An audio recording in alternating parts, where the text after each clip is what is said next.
Chapter 673. Officer Wu received a new mission not long after he finished his work at Yi Elementary School. Someone reported domestic violence. Usually, domestic violence could be mediated with the neighborhood committee first. If the mediation failed, the police would intervene. However, according to the police records, it was not the first time Duanshi's family had been reported for domestic violence. The police had even intervened before. Duanshi had been sent to the police station more than once. However, he was released in the end.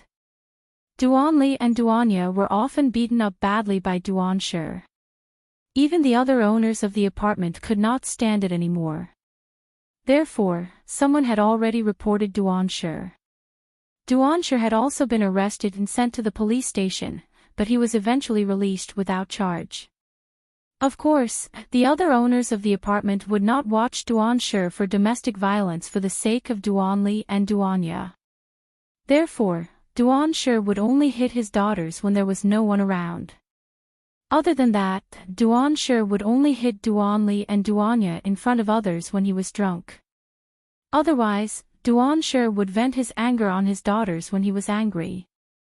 It was also because of this that Officer Wu was sent here before he even returned to the police station after finishing his work. Moreover, it was not Officer Wu's first time here, so he was familiar with the place. However, Officer Wu did not expect to see Yun Jian right after he finished his work at Yi Elementary School. Yun Jian was an advanced Special Forces soldier. She was Team Monarch/Slashing God. Therefore, Officer Wu was shocked when he saw Yun Jian. Yun Jian merely smiled at Officer Wu. Duanshi and Shimei were already nervous. When Officer Wu greeted Yun Jian the moment he entered, they were even more shocked. Yun Jian, she knows a police officer. If that was the case, are you the one who reported the case? Just as Duanshi and Shimei were feeling guilty, Officer Wu asked Yun Jian. Officer Wu did not even look at Duanshi and Shimei. Yun Jian nodded slightly.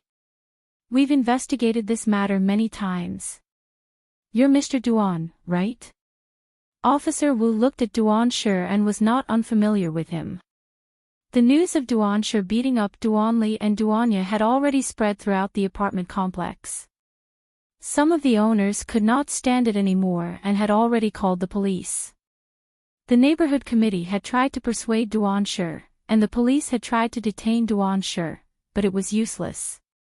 Because the police station did not have absolute evidence to prove the severity of Duanshi's domestic violence, it was not enough to put Duanshi behind bars. Duanshi only glanced at Officer Wu and did not reply. But in reality, Officer Wu knew who Duanshi was even without asking. Regarding your abuse of the child, Officer Wu was interrupted by Duanshi before he could finish his sentence. Madhav *Ker, the child is mine. I can hit him however I want. What can you do about it? Duanshi cursed at Officer Wu. Anyone who heard Duanshi's inhumane words would feel a wave of displeasure well up in their hearts. Officer Wu also cursed Duanshi in his heart. It was mainly because he didn't have any conclusive evidence to arrest Duanshi. Otherwise, Officer Wu would have already arrested someone like Duanshi and sent him to jail. In 1999, video recorders and audio recorders were not everywhere. At least, the owners of the apartments did not have them. Otherwise, if someone had recorded the scene of Duanshi abusing the child or his abuse of the child, Duanshi would have been sent to jail long ago.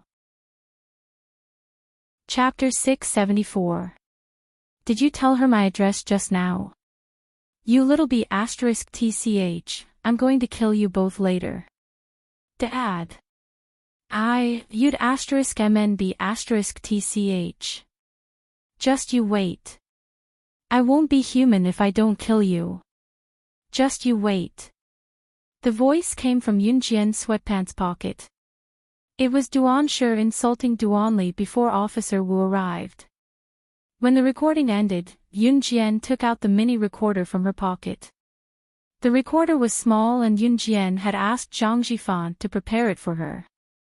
Now that New Cruise was growing in scale and had begun expanding across the country, Yun Jian planned to expand the company to other regions with its headquarters in Longmen City after some time.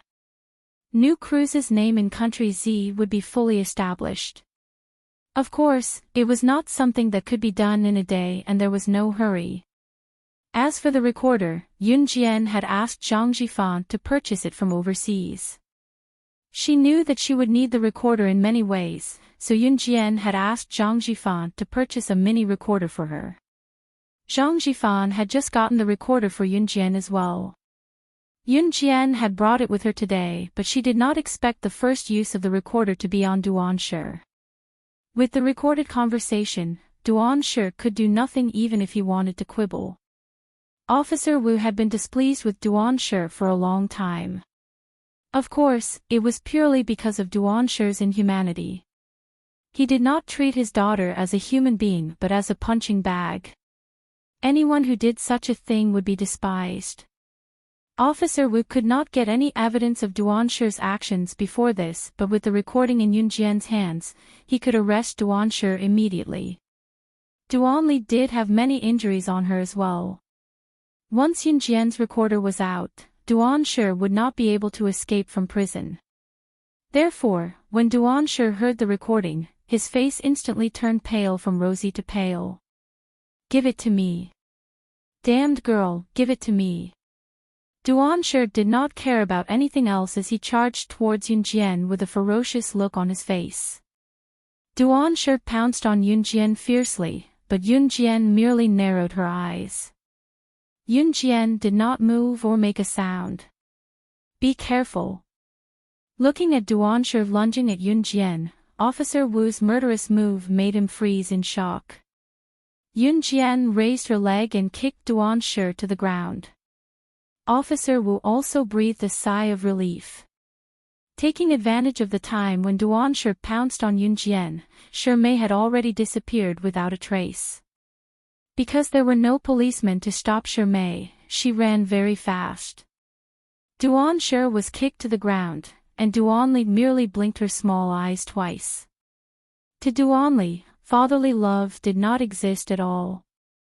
Moreover, Duanli had always been beaten to a pulp by Duanshi, so she did not have any affection for Duanshi.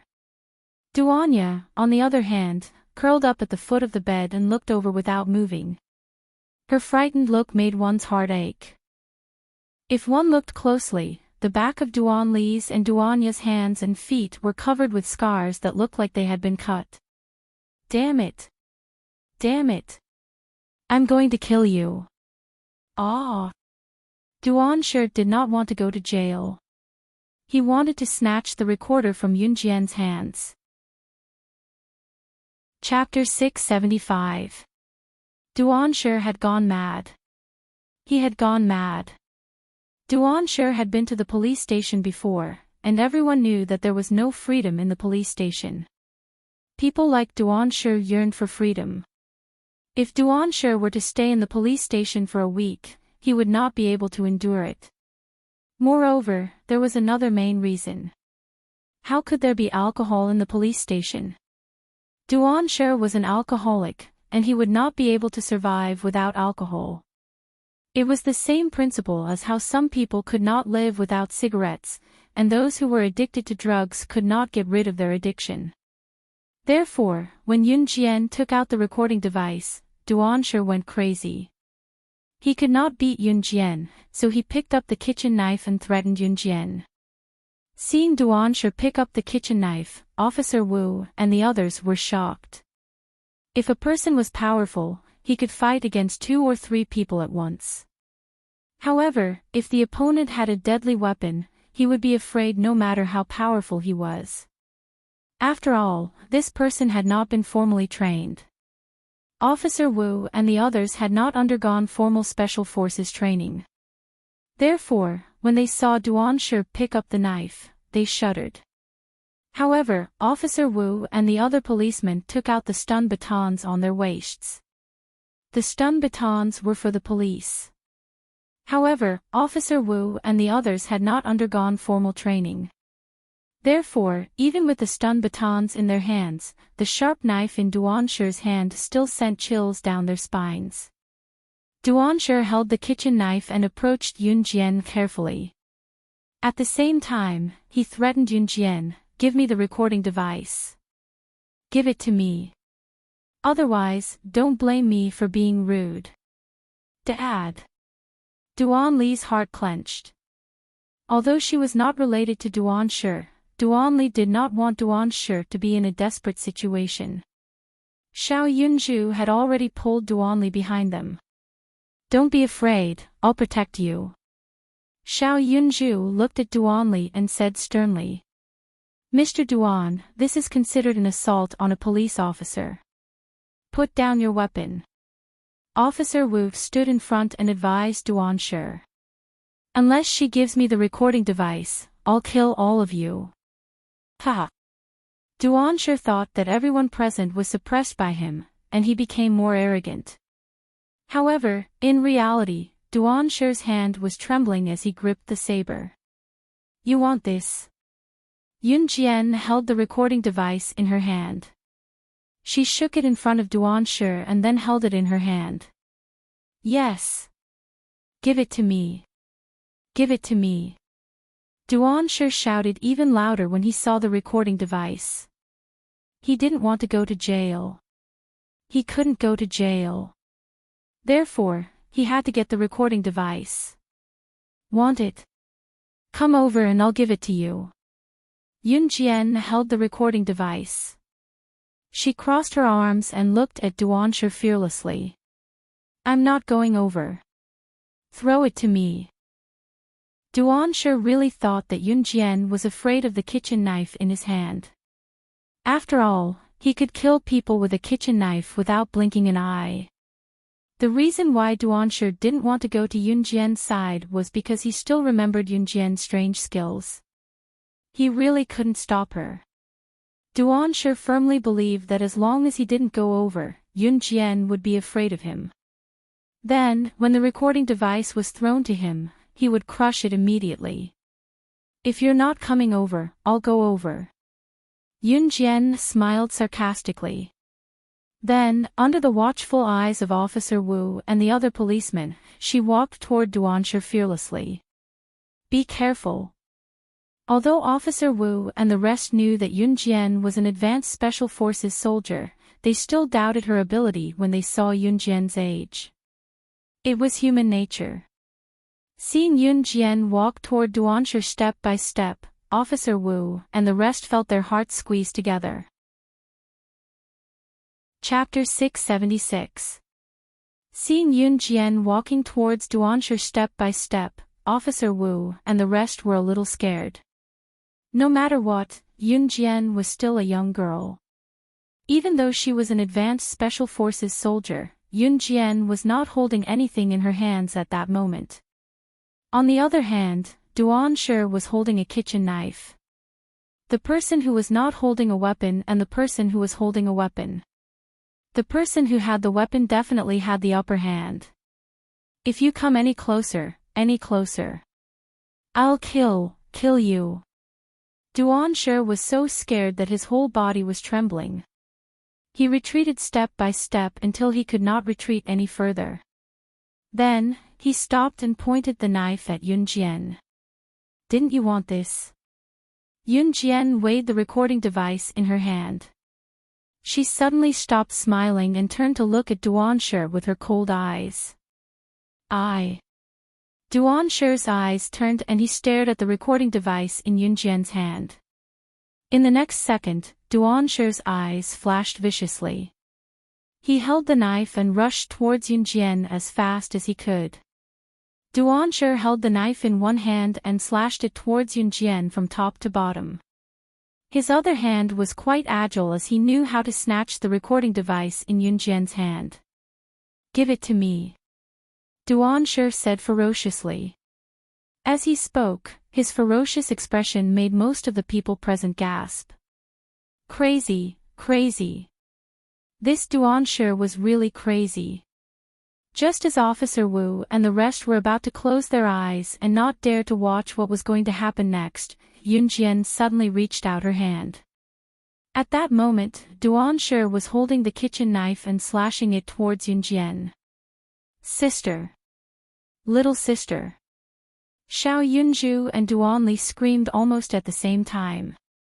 Both of them were scared out of their wits and screamed at the top of their lungs. The kitchen knife in Duanshi's hand was aimed at Yunjian's head, but Yunjian actually reached out her hand to catch it. That was a kitchen knife. The tip of the knife was extremely sharp.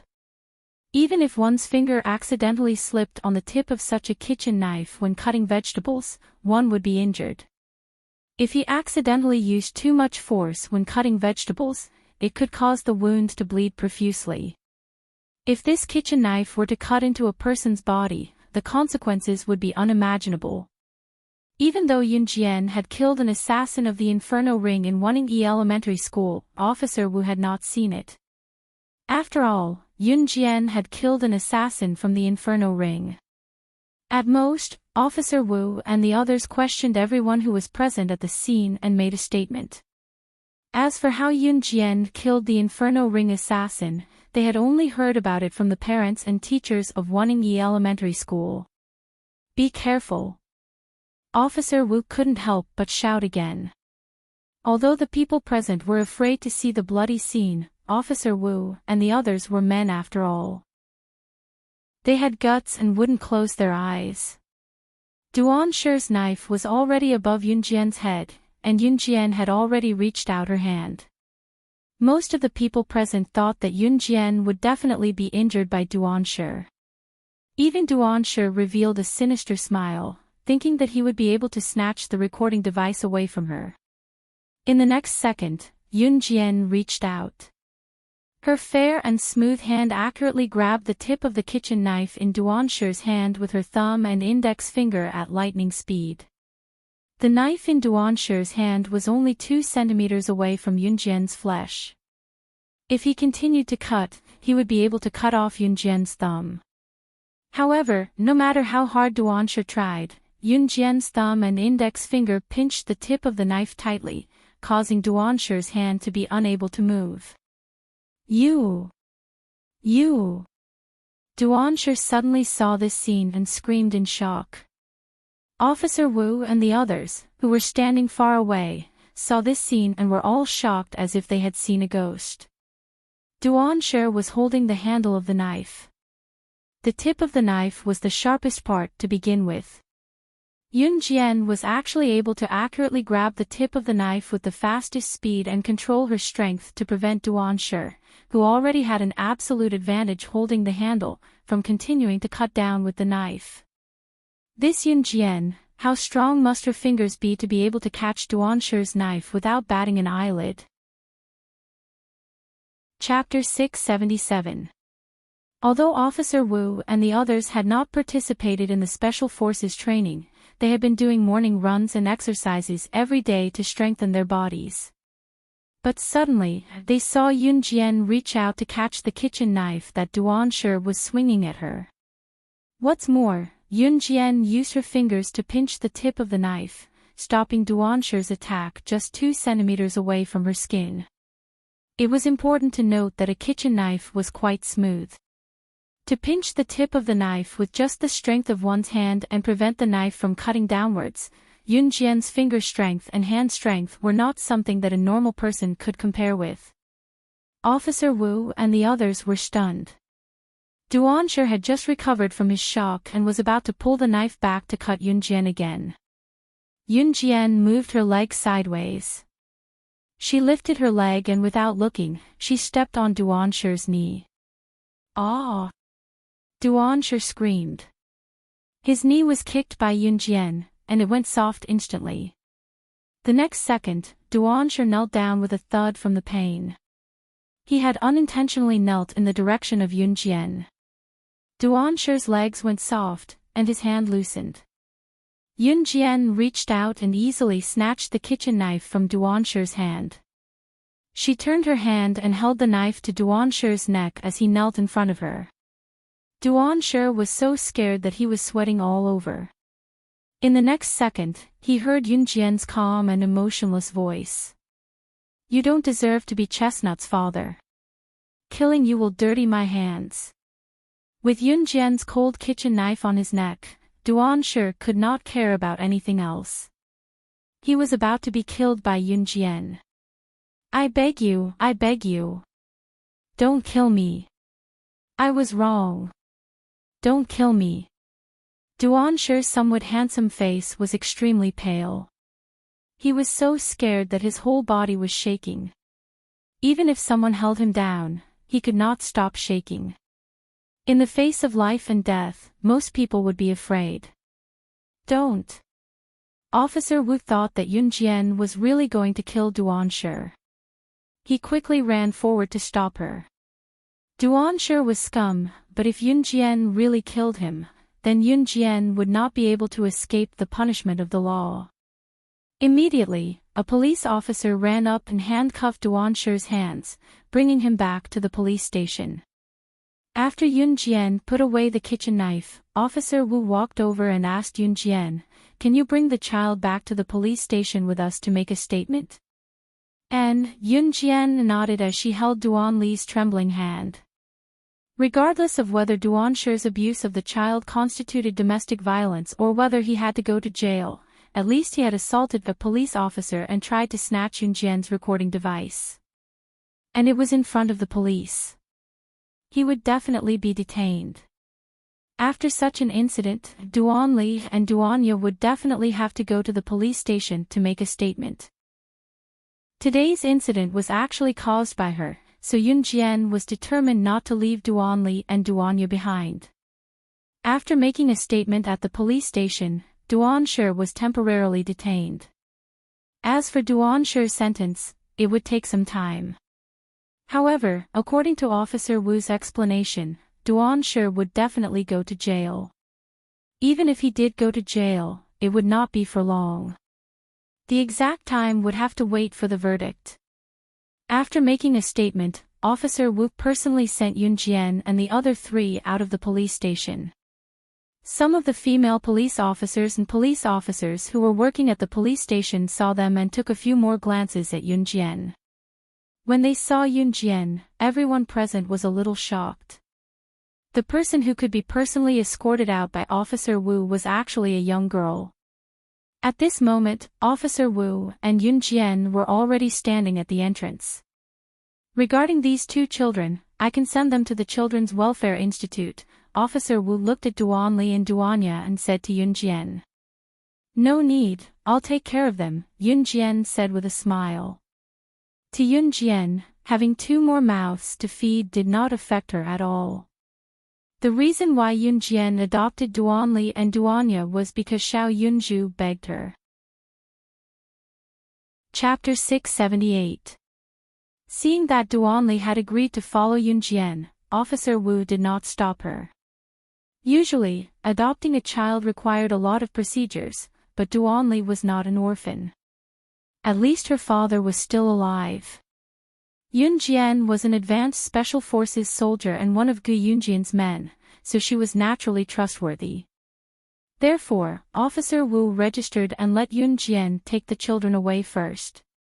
The following procedures would not be too complicated because Yunjian's identity was there. No matter how complicated the procedures were, Officer Wu would help Yunjian with it. Of course, if he could not do it, there was still good Yunjian. Okay, then I'll leave these two children to you. If you need anything, you can contact me anytime. Officer Wu nodded at Yunjian and then said sincerely. He was also very sincere. Not to mention anything else, just Yunjian's ability alone was enough to convince him. Okay. Yunjian nodded at Officer Wu. After saying goodbye, she turned and walked across the road with Duanli, Duanya, and Xiao Yunju. Duanli held Duanya's hand.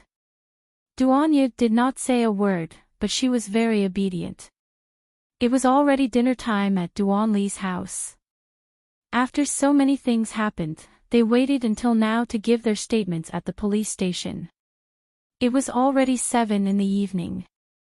Yun Jian and Xiao Yunju had some food, but Duanli did not eat anything. Duanya only ate a little bit of porridge that could not even be considered porridge. Duanli, Duanya, and Xiao Yunju were about the same age. Now that they were all growing up, children at this age needed to eat and replenish their nutrition.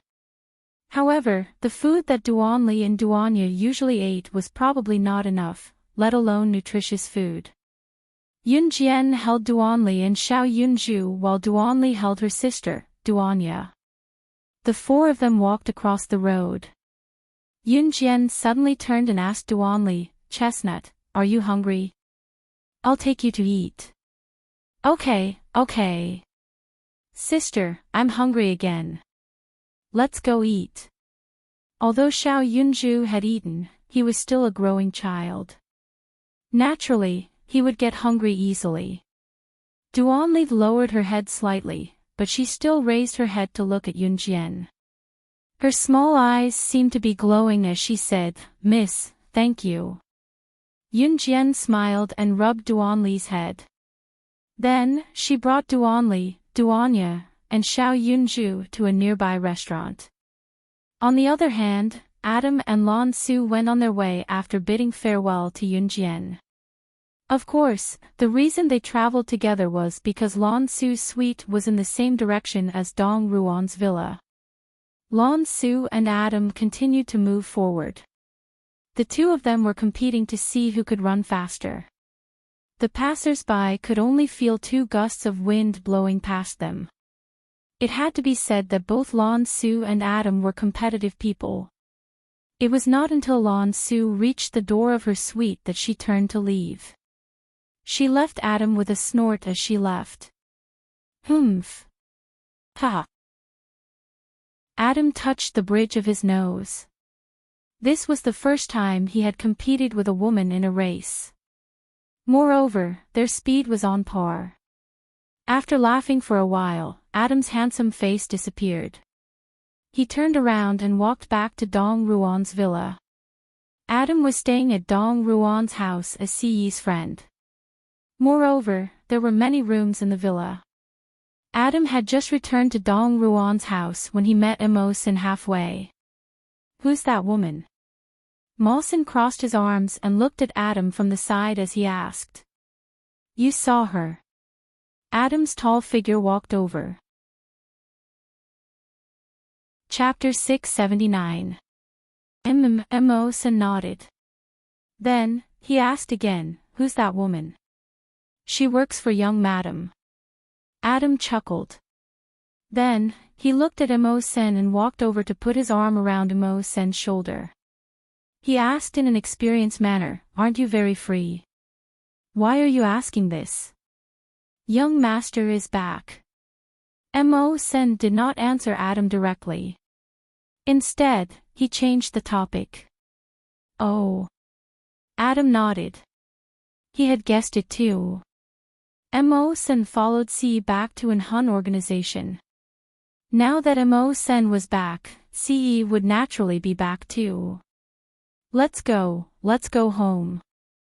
Adam could already guess that their young master must have gone to look for Yun Jian again. Hence, Adam put his arm around Immerse's shoulder and walked back home like brothers. Yun Jian brought Duanli and her children to a restaurant nearby. This restaurant was called Jiangxi Stir Fry. It was a famous delicacy nearby. Jiangxi's menu was suitable for the public's appetite. Of course, some people from other provinces did not eat spicy food. Jiangxi's dishes had a taste that one would never get tired of eating.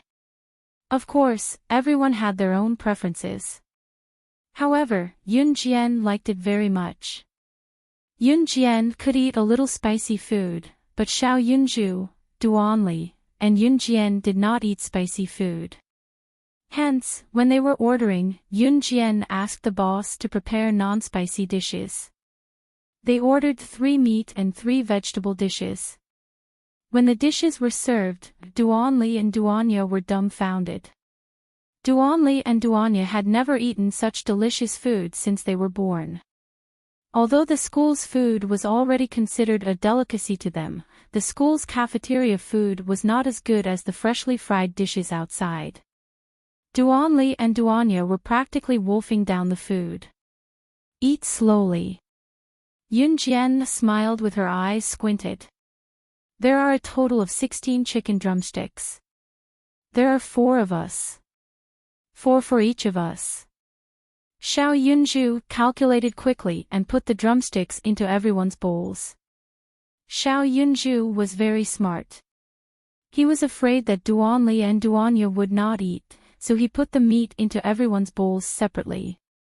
In fact, Yunjian had also noticed that Duanli and Duanya had not touched the meat since the dishes were served. It was likely that the 2 children had never eaten meat before. Even if there was meat at home, Duanshi would never let Duanli and Duanya touch it. These 2 children had probably developed a habit and didn't dare to eat meat anymore. I'm not eating. You guys share it.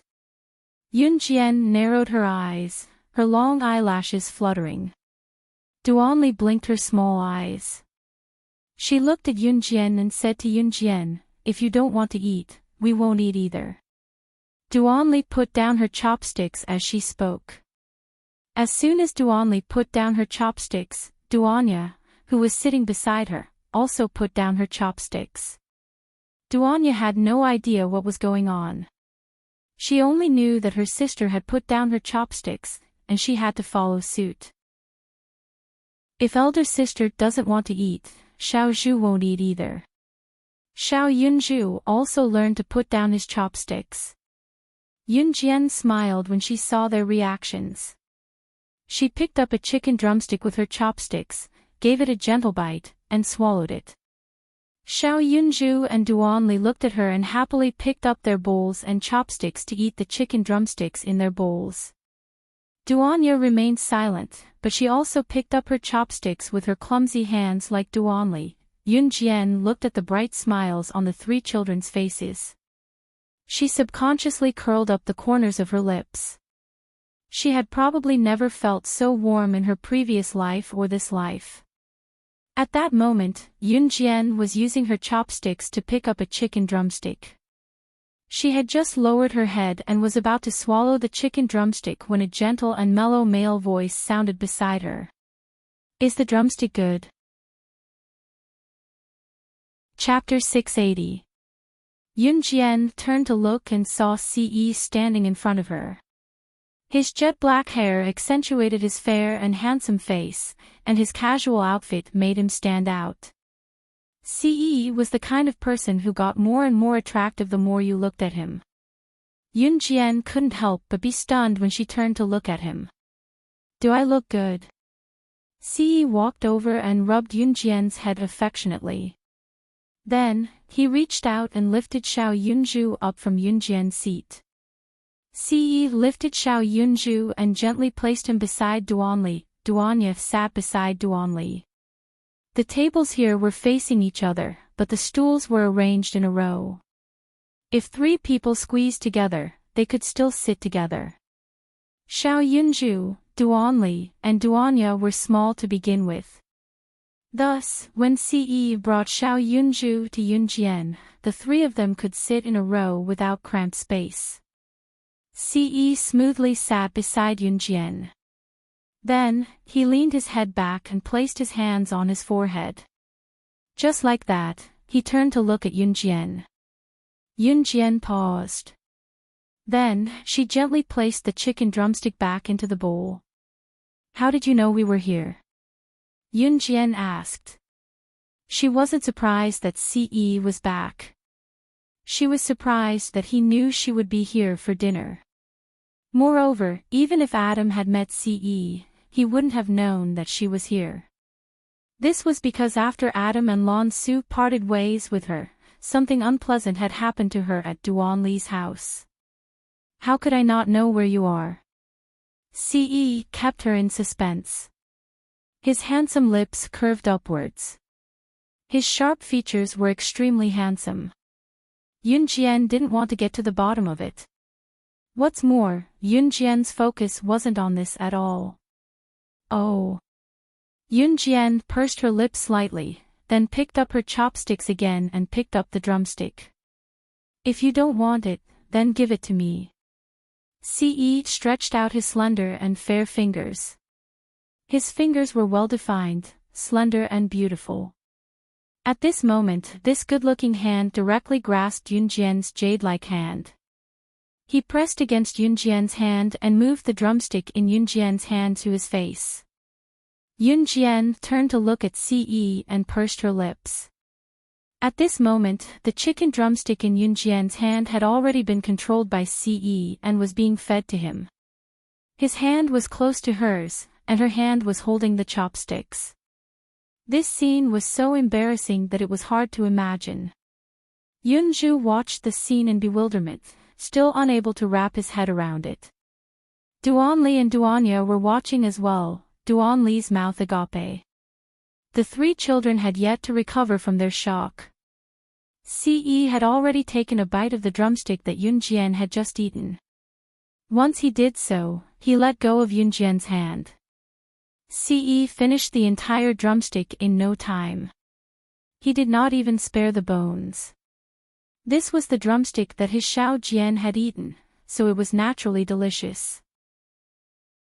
Yunjian pointed at the other 3 drumsticks in her bowl and told Ce, "If you're hungry, these are all for you." "I'm full." Ce tilted his head to look at her, the indulgence in his gaze clear. "Chestnut, this is my Ce Gidge. Isn't he good-looking?" Xiao Yunju quickly introduced Ce to Duanli when he snapped out of it. "Emin." The latter studied Ce and nodded heavily. By then, Yunjian had already picked up the other drumstick and took a bite. A large hand reached over again. Yunjian turned to look and asked Ce suspiciously, "Aren't you full?" Chapter 681. It wasn't until Ce ate Yunjian's drumstick that Xiao Yunju shouted at Ce, "Big brother Ce, you can't steal big sister's drumstick. That's big sister's drumstick. You're so naughty." Xiao Yunju immediately defended Yunjian. As soon as Xiao Yunju finished speaking, he looked at Ce and calmed down. "Big brother Ce, are you still hungry?" Xiao Yunju asked. Ce looked up and smiled at Xiao Yunju. "Big brother Ce, if you're still hungry, you can have Xiao Zhu's portion." "Big sister is hungry too," Xiao Yunju said as he pushed his drumstick in front of Ce. Ce smiled and pushed his drumstick back to Xiao Yunju. He said, "I'm not hungry." "Then why did you steal big sister's drumstick?" "The teacher said it's wrong to steal other people's food," Xiao Yunju said self-righteously. Ce smiled awkwardly. "Hurry up and eat. I'll take you home when you're done," Yunjian urged. Then she said, "When we get home later, I'll have to make your beds. It's already 7 o'clock. It's not good for children to sleep too late." Yunjian's words made sense. Xiao Yunju, Duanli, and Duanya were very obedient.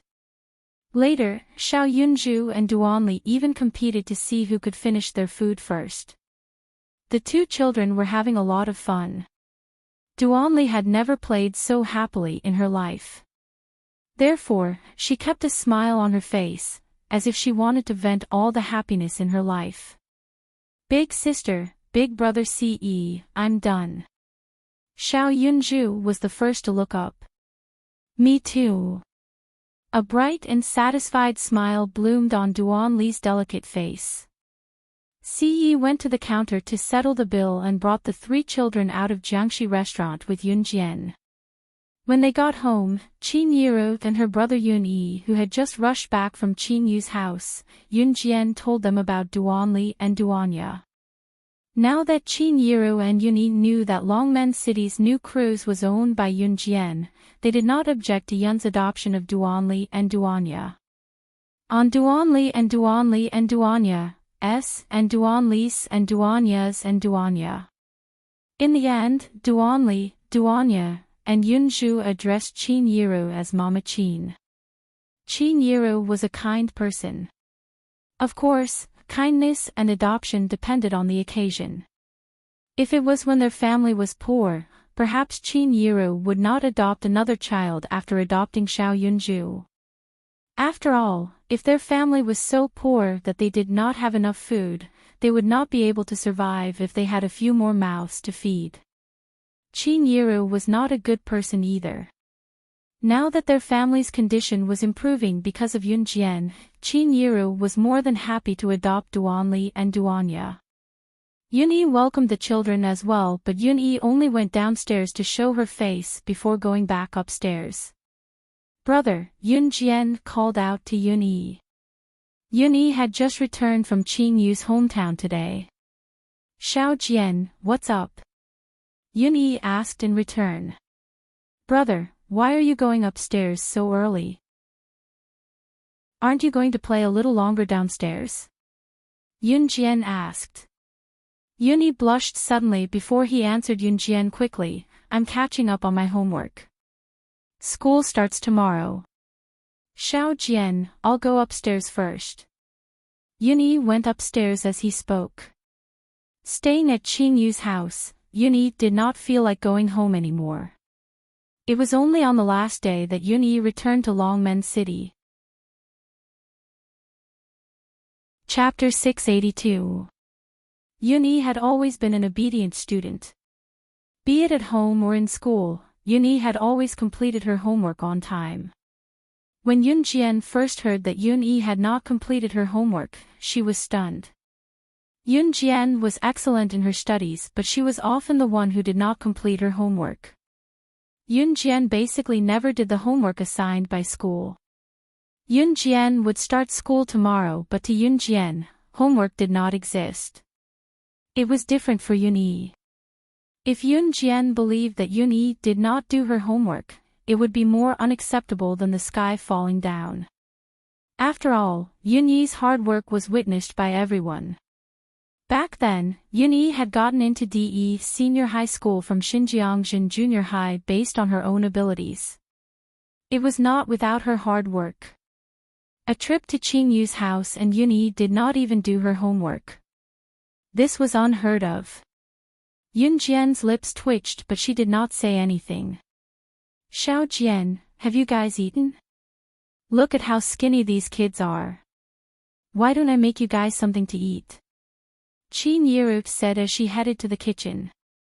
"Mama Qin, we've eaten. We're full. Jia brought us there." Xiao Yunju told Qin Yiru as she patted her tiny tummy that was devoid of any excess fat. Qin Yiru smiled at that. A life like this was something that Qin Yiru could only come by luck, so Qin Yiru was content. After they were done tidying up the girls' rooms, the group went to bed. Duanli and Duanya were still young, and Duanya would be scared to sleep alone, so Duanli and Duanya slept in the same room. After Duanli, Duanya, and Xiao Yunju fell asleep, Yun Jian went back to her room to sleep as well. Ce pulled Yun Jian to his room right in front of Qin Yiru. Knowing that Ce would not do anything, Yun Jian did not argue. Once they were in Ce's room, Ce hugged her out of habit. "Are you okay this afternoon?" Ce's muffled voice came from the top of her head. Yun Jian had planned to sleep, but when she heard Ce's question, she snuggled into Ce's arms and answered, "I'm fine. I just don't know who those people are." Ce was asking about what happened at Xiao Yunju's school in the afternoon. Someone was trying to assassinate Yun Jian. Ce's heart skipped a beat when he heard the news. Although Ce knew that Yun Jian would be fine, it was still a big deal to him. "It's the Inferno ring. It should be Tai Jingang's gang. I'll handle it," Ce told Yun Jian as he sniffed the lingering fragrance in her hair. Yun Jian fell asleep quickly in Ce's warm embrace. The next day, Yun Jian woke up in Ce's arms. After her morning run with Ce, Yun Jian went to Longmeny Junior High School with a hot egg and 2 steamed buns that Qin Yiru had given her. Just as she reached the school gate, Yun Jian bumped into Zhang Xiaofang and Chen Xini, whom she had not seen for a long time. Jian. I'm here. Chen Xini waved desperately at Yun Jian the moment she saw Yun Jian. Yun Jian smiled faintly when she saw Chen Xini and turned to go over. Jian, you're early. Chen Xini hooked her arm around Yun Jian's hand affectionately when she came over, leaving Zhang Xiaofang alone. Hey, that's my master. Zhang Xiaofang chased after her when he snapped out of it. Chapter 683. Yun Jian followed Chen Xini and Zhang Xiaofang from the school gate to the school building. The winter break had been going on for more than 20 days. When they first arrived at school, they bumped into familiar faces that they could not remember. They would often bump into students from other classes in school, but they did not know each other's names. This was a common occurrence in a student's life. Students from different classes would often bump into each other when they went to the washroom. However, after 3 years of middle school, they might not even know each other's names. Yun Jian and the rest had just arrived at the school building when a handsome boy walked towards them. Hi, you guys are here so early. Ling Yichen waved as he walked towards Yun Jian and the rest. When they first met, Yun Jian did not have a good impression of Ling Yichen. However, after spending some time together, Yun Jian did not hate Lin Yichen that much. Zhang Xiaofang and Chen Xini's opinion of Lin Yichen had also improved significantly. Go. Didn't you come earlier than us? Chen Xini waved at Ling Yichen as if she wanted to chase Lin Yichen away. Hee. Ling Yichen rubbed his head, a little embarrassed. Chen Xini continued to hold Yun Jian's hand and ran ahead. Ling Yichen used to be a playboy in school. He had the potential to hook up with girls and was more diligent in changing girls than changing clothes. However, ever since he started hanging out with Yun Jian and the rest, Ling Yichen had never had a girlfriend again. Hey, you 3, wait for me. Ling Yichen reached out and hooked his chin domineeringly. Then, he suddenly realized that Zhang Xiaofang had already chased after Yun Jian and Chen Xini. He quickly shouted and chased after them. I'm not waiting, so I'm not waiting. Humph. Chen Xini turned around and made a funny face at Ling Yichen. She giggled and pulled Yun Jian even faster. With a smirk, Yun Jian followed Chen Xini and her friends back to the classroom, fooling around. Ling Yichen was not in the same class as Yun Jian and the rest, so they parted ways not long after they reached the teaching block. After returning to the classroom, the homeroom teacher began to collect tuition fees. In 1999, the internet wasn't as convenient as it was now. Students in this era would bring money with them to class.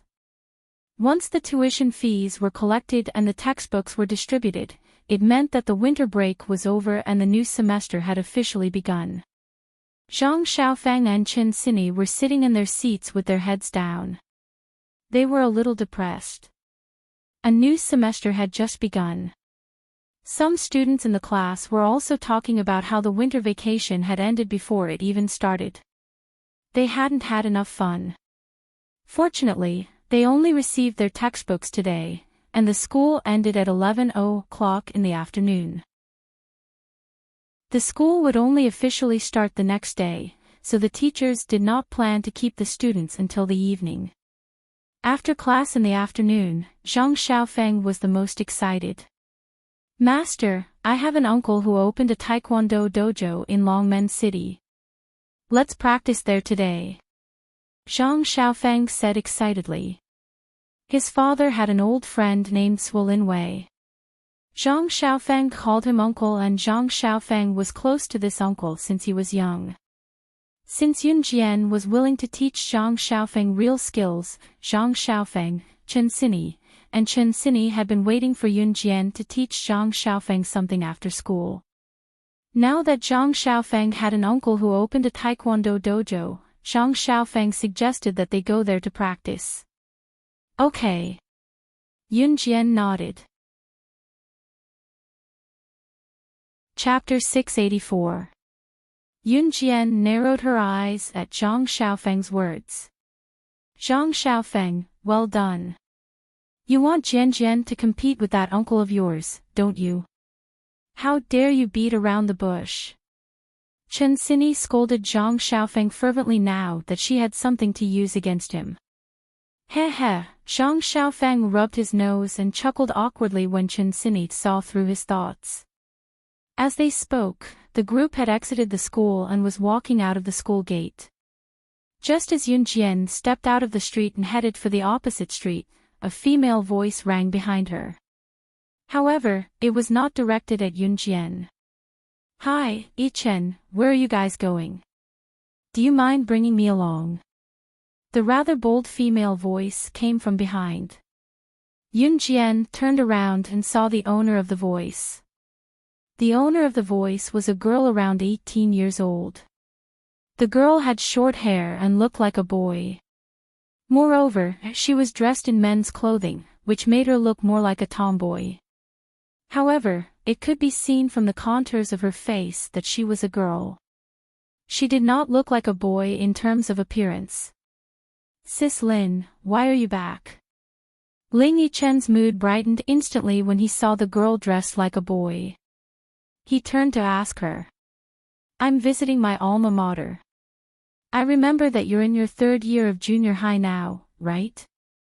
The girl who was addressed as Sis Lin was called Meng Lin and she was replying to Ling Yichen with simple words. Yeah. Ling Yichen nodded and introduced Meng Lin to Yun Jian and the rest. This is Sis Lin. She's our senior, I guess. She's 2 years older than us and has graduated now. She's in her 2nd year of senior high in another province. Ling Yichen could not help chuckling as he spoke and continued, Sis Lin's results are great. She helped me a lot when I was in my 1st year of junior high. While Ling Yichen was introducing her to the others, Meng Lin was not shy. She boldly extended her hand towards Yun Jian and the rest. Hi, everyone. If you don't mind, you can call me senior sister. I also graduated from Longmen No. 1 Middle School. With that, Meng Lin chuckled. Yun Jian slightly expressed her goodwill to Meng Lin. Oh right, I heard your voices just now. You said you were going to the Taekwondo dojo, right? You don't mind bringing me along, right? Meng Lin clenched her fists.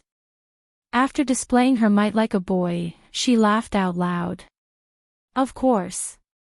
He then turned to Yun Jian and said, Sister Lin has been learning judo since she was young. She's a judo expert now. Yun Jian, you two can spar. Ling Yichen and the rest were well aware of Yun Jian's strength. However, it was common for 2 people with some strength to spar with each other. Sure. Yun Jian smiled faintly. Her beauty was intriguing. She did not dislike Meng Lin.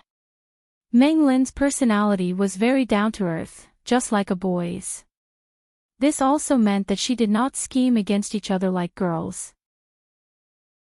This was a good feeling for Yun Jian. Although they had met a new Meng Lin, it did not affect them much. The group walked towards the Taekwondo dojo that Zhang Xiaofeng's family had just opened. After passing through a few streets, they passed through the downtown area. After passing through the downtown area, they saw Zhang Xiaofeng's Taekwondo dojo by the side of the road. Yun Jian and the rest walked into the Taekwondo dojo. Chapter 685. In this group of people who were dueling, the oldest was only around 25 years old, while the youngest was only 14 or 15 years old. Of course, there was also a group of kids from 7 to 13 or 14 years old sitting next to the dojo. It could be seen that the people who were fighting one-on-one were only limited to the oldest group of people in the Taekwondo channel. The fights were carried out in batches. The people fighting were divided into two groups based on their age. The older ones were fighting against the older ones while the younger ones were fighting against the younger ones. At this moment, the people who were fighting were the group of people between the ages of 14 and 25. When Yun Jian entered the dojo, she saw a middle-aged man in his 40s with white hair standing next to the two people fighting. It was undeniable that this middle-aged man with white hair was Zhang Xiaofeng's uncle, Zhuo Linwei. Uncle. Zhang Xiaofeng walked over with Yun Jian and the others when he saw Zhuo Linwei. Xiaofeng, you're here. Zhuo Linwei asked when he saw Zhang Xiaofeng and the others. Zhuo Linwei's dojo had only been open for a short time. It could be considered a new dojo. In fact, Zhuo Linwei was an international retired mercenary. It was no longer a secret that he was one of the best in the world. Because of his experience as a mercenary and Zhuo Linwei's own skills, he had a good grasp of Taekwondo. Therefore, when the dojo opened for business, people immediately signed up to learn it. In just a few days, the dojo was almost full. These are my friends. Zhang Xiaofeng pointed at Yun Jian and the others. His finger stopped at Yun Jian and he introduced her to Zhuo Linwei. Uncle, this is my master, Yun Jian. I've told you about her before. She's amazing. Zhang Xiaofeng's introduction made Zhuo Linwei take a closer look at Yun Jian. Yun Jian was also looking at Zhuo Linwei when she was being sized up. Zhuo Linwei had a kind of wild aura. At the same time, his rough appearance was hard to forget. Zhuo Linwei also had a special difference. He had a long black beard on his mouth, which was deliberately left there. That long beard added to Zhuo Linwei's mysteriousness, as well as his powerful strength. Yun Jian narrowed her eyes. The first time she saw Zhuo Linwei, her intuition told her that he was not simple. Hello. Yun Jian nodded at Zhuo Linwei. Good, good, good. Little friend, nice to meet you. Zhuo Linwei hurriedly replied. Uncle, my master is very powerful. Why don't you two spar? Zhang Xiaofeng praised Yun Jian again. He couldn't wait to see Yun Jian compete with his uncle Zhuo Linwei. A duel between two experts, this scene was absolutely spectacular. After all, Yun Jian was strong, but his uncle was not weak either. His uncle Zhuo Linwei was also a retired member of the International Mercenary Group. After Zhang Xiaofeng finished speaking, he turned to Yun Jian and said, Master, my uncle is a member of the Gale Mercenary Group. He just retired from the Gale Mercenary Group not long ago. His strength is definitely not comparable to ordinary people. If you two spar, you'll definitely benefit a lot. Zhang Xiaofeng was just anxious to see his uncle spar with Yun Jian. He knew that Yun Jian was very strong, and he also knew that Yun Jian did not want to fight with a weakling. Therefore, he revealed Zhuo Linwei's identity and tried to get Yun Jian to spar with Zhuo Linwei. Chapter 686. Just as Yun Jian heard about the Gale mercenaries, Meng Lin exclaimed in surprise, Gale mercenaries. I know them. They're a mercenary group formed by various international alliances and they're under the management of the International Gale Corporation. I heard that the Gale mercenaries under the Gale Corporation recruits elites from all over the world all year round, but only a handful of people can join the Gale mercenaries. Your uncle is actually from the mercenary group. That's amazing. Meng Lin had heard of the Gale mercenaries before and was dumbfounded by what she heard. To Meng Lin, she was just an ordinary student. Even though she had learned judo and was considered a judo expert, she was still intimidated by an international mercenary group like the Gale mercenaries. The biggest difference between the Gale mercenaries and the Kosha mercenaries was not the word mercenary. It was that the Gale mercenaries were under the management of the International Gale Corporation. The Kosha mercenaries was an underground organization, similar to an assassin organization like the Inhun Group. The most obvious difference was that the members of the Kosha mercenaries were basically made up of assassins. Of course, the Kosha mercenaries would recruit international elites as well, but in comparison, the higher-ups of the Kosha mercenaries were all assassins who had survived through brutal training. Be it internationally or in their respective territories, unless they were killed, these people were important figures who could hold their own. Zhuo Linwei, who was praised by Meng Lin, was standing beside her. He was more or less embarrassed to hear the compliment. After all, he had retired from the military and wanted to simply open a taekwondo gym in Longmen City and live out the rest of his life peacefully. Although Zhuo Linwei was a mercenary of the Gale mercenary group, he was nothing in the Gale mercenary group. There were many elites in the Gale mercenaries. Zhuo Linwei's ability to join the Gale mercenaries was proof of his ability. It was undeniable that he was very capable. However, in a place like the Gale mercenaries where talents were outstanding, someone as capable as Zhuo Linwei would be buried. This was the truth. Therefore, Zhuo Linwei was embarrassed to hear Meng Lin praise him. Meng Lin's praise made many students in the Taekwondo dojo prick up their ears. Especially the students who learned Taekwondo here. Many people present wanted to know the strength of their coaches. Meng Lin didn't have any other intentions. She was just surprised and said what she knew. However, among Zhuo Linwei's students, there was a ruffian in his 20s. He pretended to be knowledgeable, so he asked Zhuo Linwei, "Coach Zhuo, I know a little about the international mercenary groups. The Gale mercenary group is also divided into several teams. What's the name of your team?" The Gale mercenaries were indeed divided into several teams, just like the advanced special forces. Gu Junjian was the chief instructor while Yunjian's team Monarch was just one of the teams in the advanced special forces. The Gale mercenary group was also divided into teams in the same way. Every assassin organization or mercenary group had their own way of governing. At least, the Gale mercenaries were divided into teams of a few people. Zhuo Linwei did not hide it when he was pressed to this extent. He said, "Fury." Chapter 687. Rampage was just a small team of the Gale mercenaries. Just like Gu Yunjian's team Monarch, it was just a small team. However, even if Team Monarch was just a small team, it was now the spokesperson of the advanced special forces. Yunjian's 2 missions, including the annihilation of the Inferno Ring, had completely spread Team Monarch's reputation. As soon as Zhuo Linwei spoke, the ruffian boy exclaimed in surprise. This boy clearly knew about the international mercenary groups and mercenary groups. Oh my god! Rampage! Coach Zhuo, you're from Rampage.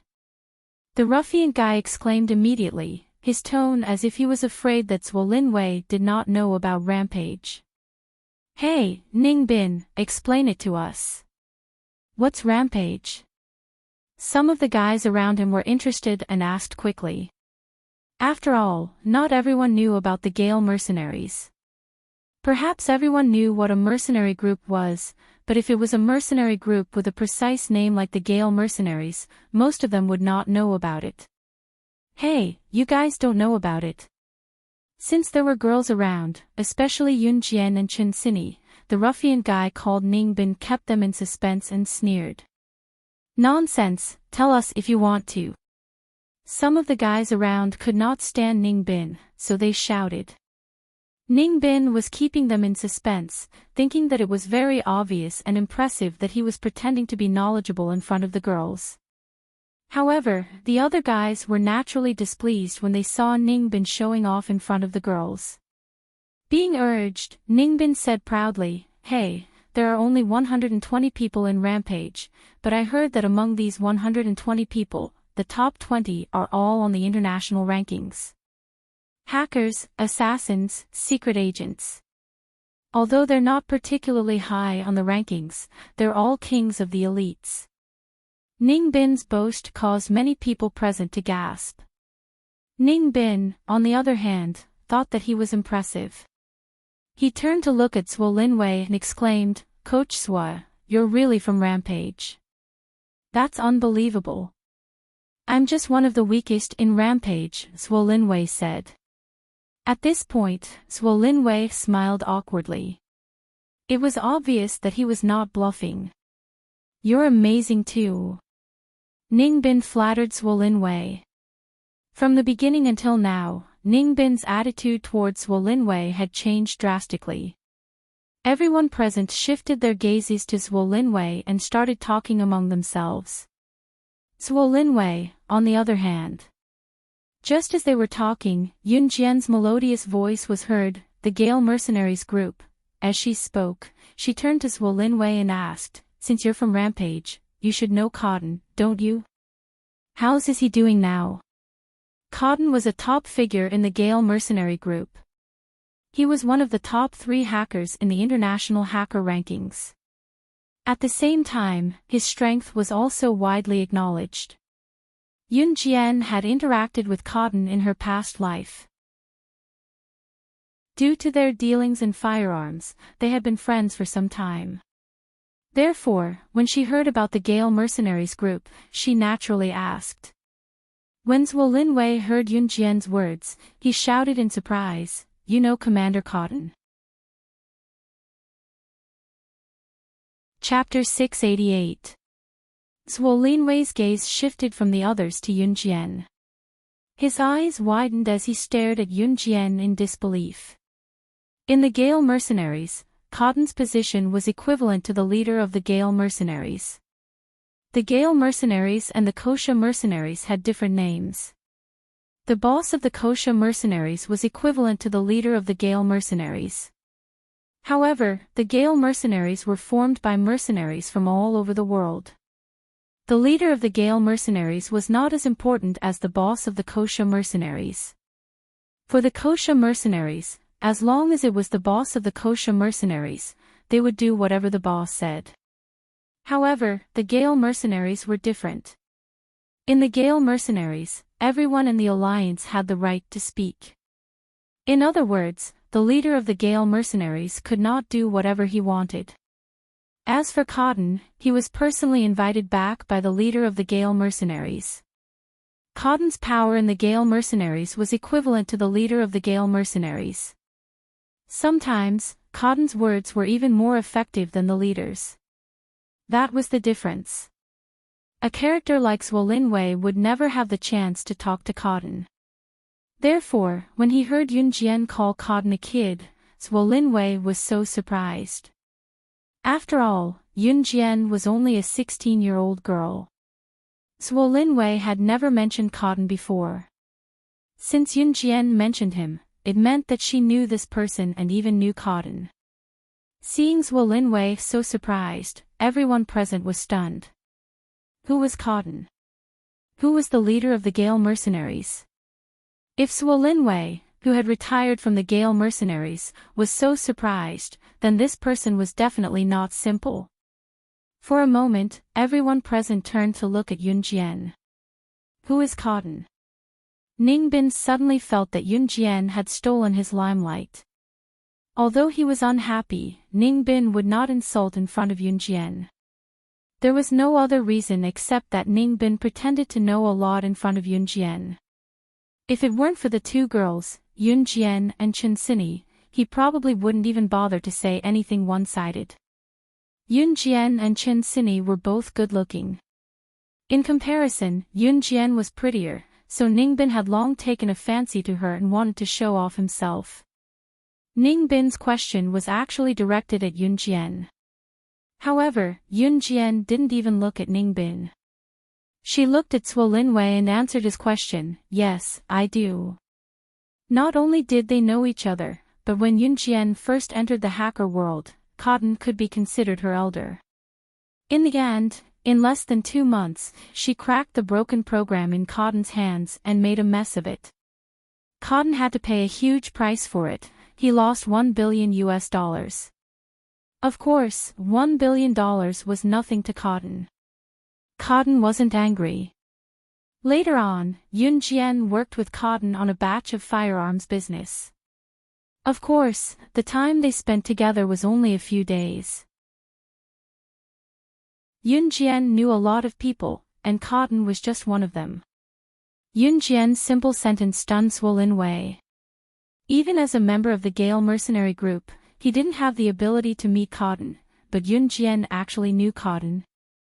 Ning Bin, who was standing at the side, was very unhappy with the feeling of being ignored. He patiently asked Yunjian, "Little beauty, who is Cotton? Can you tell me?" As soon as Ning Bin finished speaking, Zhuo Linwei answered for Yunjian, "Cotton is the leader of our Gale mercenary group. His position is even higher than our leader. A small character like me doesn't even have the right to meet him." Everyone gasped when they heard Zhuo Linwei's words.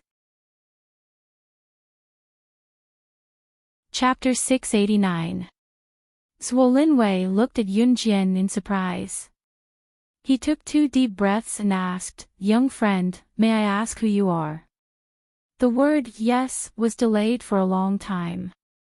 It was enough to show Zhuo Linwei's surprise. Hearing Zhuo Linwei's words, everyone present stared at Yunjian, as if they wanted to stare a big hole in Yunjian's body. Yunjian just gently pursed her lips. Her delicate and perfect little face quickly revealed a bright smile. She answered Zhuo Linwei, "My name is Yunjian. Didn't Zhang Xiaofeng mention it before?" Yunjian's words made Zhuo Linwei frown. Of course, Zhuo Linwei didn't intend to hear Yunjian's true identity from her. After all, there were so many people present. Even if Yunjian wanted to say it, she couldn't say it in front of so many people. Of course, after Yunjian said it, many people present felt that it was meaningless. "TSK, who does she think she is? I think she's just bragging," a boy couldn't help but shout. "Bragging, bragging, bragging my ass. If you don't have the ability, why don't you brag for me too?" When Zhang Xiaofeng heard it, he quickly jumped out to speak for Yunjian. At the same time, he fiercely scolded the boy. That boy was scared by Zhang Xiaofeng's aggressive words.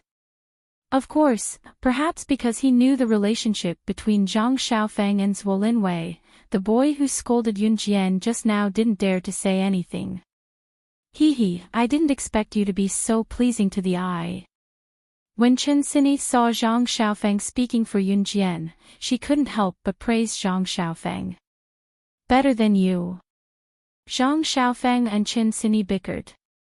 Then, he ran over to Yunjian. Cough, cough. Zhuo Linwei coughed softly, forced to look at Yunjian squarely. At this moment Zhuo Linwei really wanted to spar with Yunjian. "Chen, your friends are really interesting." Meng Lin also stepped forward and said. Then, she reached out her hand to stroke her short hair. Like a boy, she extended her hand to Yunjian and said, "Beauty, you don't mind being friends with me, right? Let's get to know each other again. My name is Meng Lin. I'm your senior from 2 years ago." Meng Lin reached out to Yunjian boldly. Everyone liked to make friends with the strong, and Meng Lin was no exception. Yunjian narrowed her eyes at the same time and reached out her hand. Yunjian. Yunjian stretched out her hand and repeated her name to Meng Lin. It could be considered that she intended to befriend Meng Lin. To be honest, Yunjian quite liked bold and manly women like Meng Lin. From the beginning, Yunjian had a good impression of Meng Lin. "Hey, are you guys done talking? Xiaofeng said that you're very strong. If it's convenient, why don't you spar with me?" Zhuo Linwei liked to spar. To him, challenging the strong was also one of life's greatest pleasures. Therefore, he extended his hand to Yunjian to express his thoughts. "That's right. Master, why don't you spar with my uncle? Besides, everyone wants to see what you're capable of, right?" Zhang Xiaofeng did not forget his initial goal. He quickly spoke to Yunjian with a hint of pleading in his tone. As soon as Zhang Xiaofeng spoke, most of the people present agreed. Indeed, most of the people present wanted to see Yunjian's strength. After all, to most of them, they were waiting for a good show. Chapter 690. The questions from before, including Gale mercenaries and Yunjian's acquaintance with Cotton, were quickly tossed to the back of everyone's mind. At this moment, there was only one thing that everyone present was interested in: Yunjian was going to fight Coach Swolinwei one-on-one.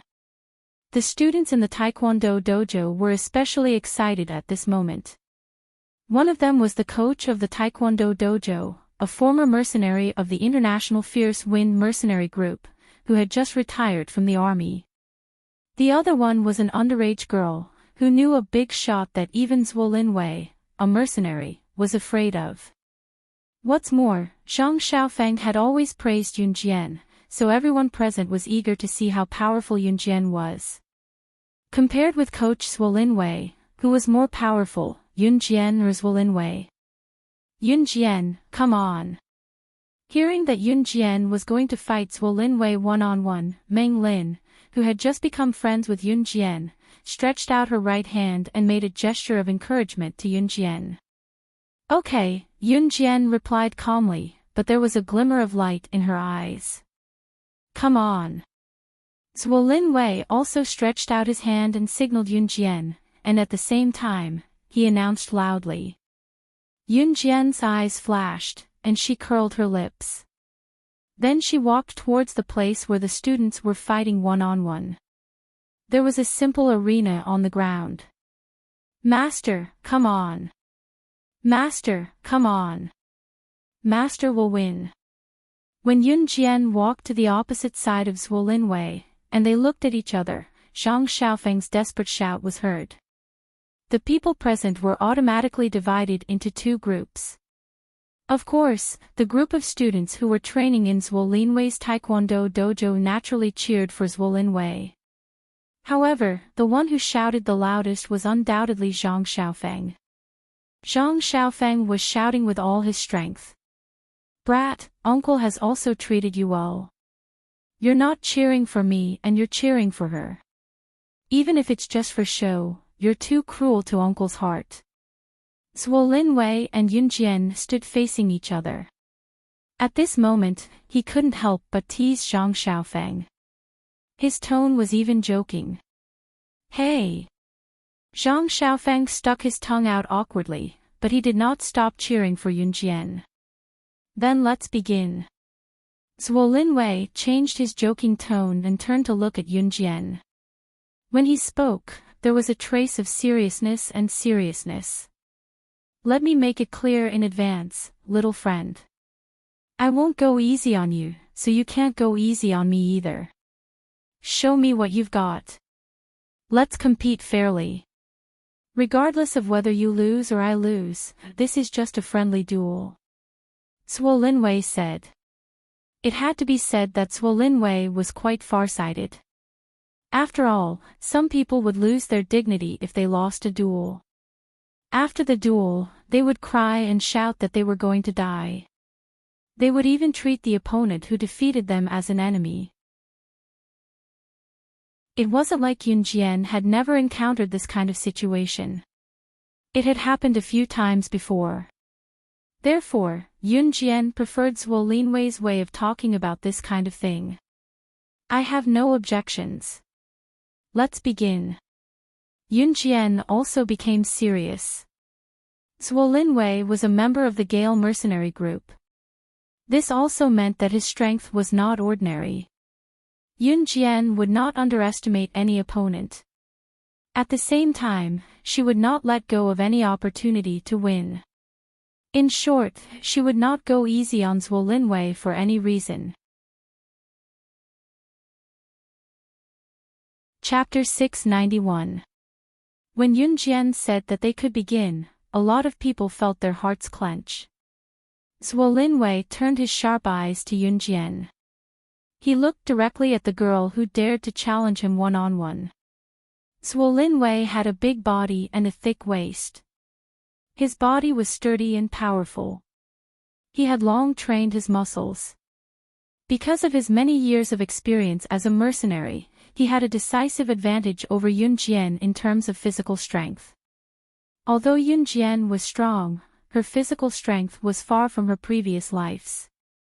In her previous life, Yun Jian did not look like a burly woman, but at least she had enough physical strength to compete with Zhuo Linwei. In this life, Yun Jian persisted in training every day. However, her physical strength was not enough. After all, she had only trained for half a year. In her previous life, she had trained for 11 years in a life and death situation. In short, one's strength was not something that could be honed in a short period of time. Ha! Zhuo Linwei shouted loudly. Then he stretched out his thick arms and ran towards Yun Jian at his fastest speed. The strength in his hands did not decrease at all. Whether it was in her previous life or after her rebirth, Yun Jian's strength was not her strength. Physical strength was only one point. Yun Jian had always relied on tactics and methods to win. When she saw Zhuo Linwei rushing towards her, she did not panic or panic. Oh my God! I feel like this girl will be beaten into a meat patty by Coach Zhuo. A boy could not help but exclaim when he saw this scene. When the people present saw this scene, they all gasped.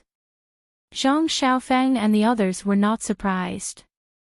If you ask why Zhang Xiaofeng and the others were not worried that Yun Jian would not be able to defeat Zhuo Linwei, it was because Yun Jian had killed Wolf Blade, one of the top 10 assassins in the world, right in front of Zhang Xiaofeng and the others. Unlike Gu Junjian had received news that Wolf Blade was killed by Yun Jian. When Wolf Blade was killed, Zhang Xiaofeng and the others had seen it with their own eyes. Such terrifying skills. How could he possibly lose? Zhang Xiaofeng and the others knew that Yun Jian wouldn't lose, but they couldn't be sure that Yun Jian could beat Zhuo Linwei. After all, Zhuo Linwei, who had been in the Gale mercenary group, was not weak. No one could maintain absolute skills, and it was impossible for them to not improve at all. If they didn't train, their skills would deteriorate. Therefore, under such circumstances, a one-on-one duel was the most direct and easiest way to see who was stronger. Aren't you guys nervous? When Meng Lin saw that Zhang Xiaofeng, Chen Xinyi, and Ling Yichen were not worried about Yun Jian losing at all, she was a little suspicious and took the opportunity to ask. Ha, Sis Lin, just watch. Ling Yichen kept her in suspense. Meng Lin turned around suspiciously and looked towards the arena. However, Zhuo Linwei had already reached out his thick arm to grab Yun Jian. He tried to grab Yun Jian's arm and at the same time, give Yun Jian a somersault in order to win in one move. However, before Zhuo Linwei could touch Yun Jian's arm, Yun Jian's body was like a coiling snake. She leaned to the side and dodged Zhuo Linwei's grab in an instant. Zhuo Linwei was a little surprised for a second. Then, he turned around and tried to suppress Yun Jian to prevent her from attacking further. However, Zhuo Linwei didn't know that Yun Jian was strong because of her speed, accuracy, ruthlessness, and ferocity. Yun Jian bent sideways and circled from Zhuo Linwei's front to his back. At the same time, she took out her butterfly knife. Before Zhuo Linwei could turn around to suppress her, her unsheathed knife was already pressed against Zhuo Linwei's back, where his heart was.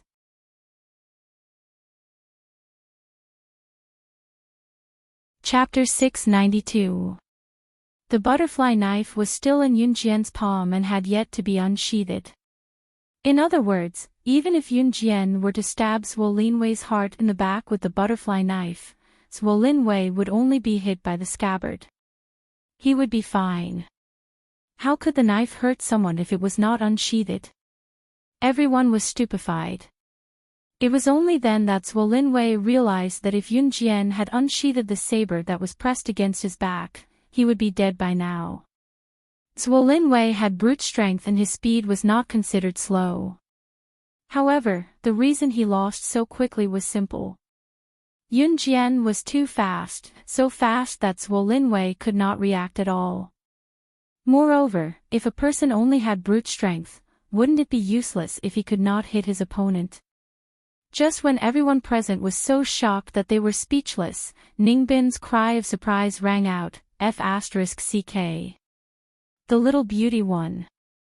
This shout completely pulled the souls of everyone present back to reality. Although Zhang Xiaofeng, Chen Xinyi, and Ling Yichen had seen Yun Jian's skills before, they could not help but shiver from the bottom of their hearts when they witnessed Yun Jian's skills again. Meng Lin also widened her eyes at the scene in front of her. At the same time, she gulped a few times and could not help but criticize in her heart. In any case, she had grown up practicing judo and was older than Yun Jian. But what about her skills? If she, Meng Lin, was the one who fought Yun Jian, she dared to bet that she would have been subdued by Yun Jian before she could even lift her hand. Ha ha ha. At that moment, Zhuo Linwei's heroic voice was heard. Everyone turned to look at Zhuo Linwei. They saw that Yun Jian had already put away the butterfly knife and habitually hid it in her pocket. The younger generation will surpass us in time. The younger generation will surpass us in time. Zhuo Linwei said.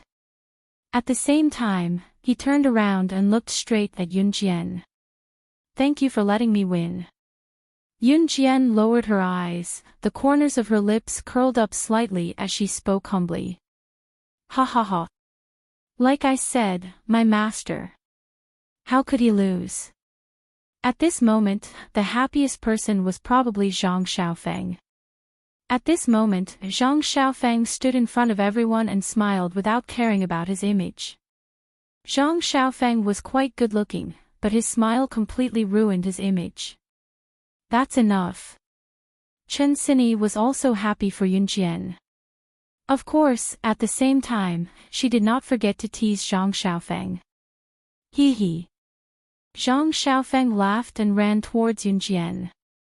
As he ran, Zhang Xiaofeng even shouted exaggeratedly, Master, how could your move be so powerful? Teach me quickly. Yun Jian had gradually begun to teach Zhang Xiaofeng moves. After half a semester, Zhang Xiaofeng had almost mastered the chopstick throwing. Half a semester was not enough for Zhang Xiaofeng to master the chopstick throwing to perfection, and Yun Jian did not ask Zhang Xiaofeng to stop. Moreover, the purpose of coming to this taekwondo dojo today was to teach Zhang Xiaofeng moves. Yun Jian did not intend to hide it. She stretched out her jade-like hand and then started to move. Today, I'll teach you this. You have to be fast and accurate. If the opponent attacks you, you have to remember that you have to dodge the opponent's attack at the same time. At the same time, you can't determine whether the opponent has a follow-up move. Therefore, during the time when you dodge the opponent's attack, use the knife to block the opponent's fatal point. This is very important. Yun Jian repeated the movements just now. Her moves were clean and neat. Zhang Xiaofeng listened and nodded. Even Zhuo Linwei was surprised. A cloud of doubt floated in the hearts of everyone present. Who taught Yun Jian such good moves?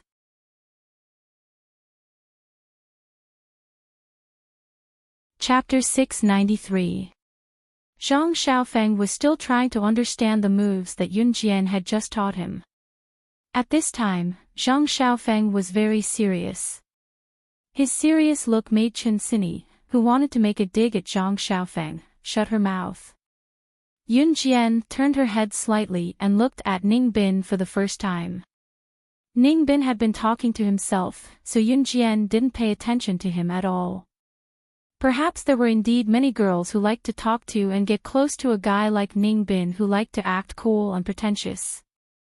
Seeing that Yun Jian finally turned her head and intended to talk to him for once, Ning Bin was wild with joy. He looked at Yun Jian, looking forward to Yun Jian's answer. This anticipation was partly because Yun Jian finally paid attention to him for once, and partly because Ning Bin really wanted to know who taught Yun Jian her moves. Do you believe me? Yun Jian's lips curled up. Her eyes were shining, making everyone's eyelids twitch. Yun Jian's answer made some of the boys present even more unconvinced. TSK, who are you trying to fool? As the saying goes, the master can show you the way, but the cultivation depends on the individual. You said that you didn't have a master and taught yourself, so how could you have such skills?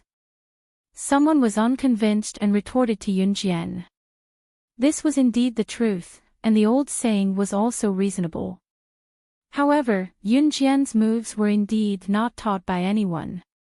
She had comprehended them on her own. Other than the hypnotism that the old man had taught her.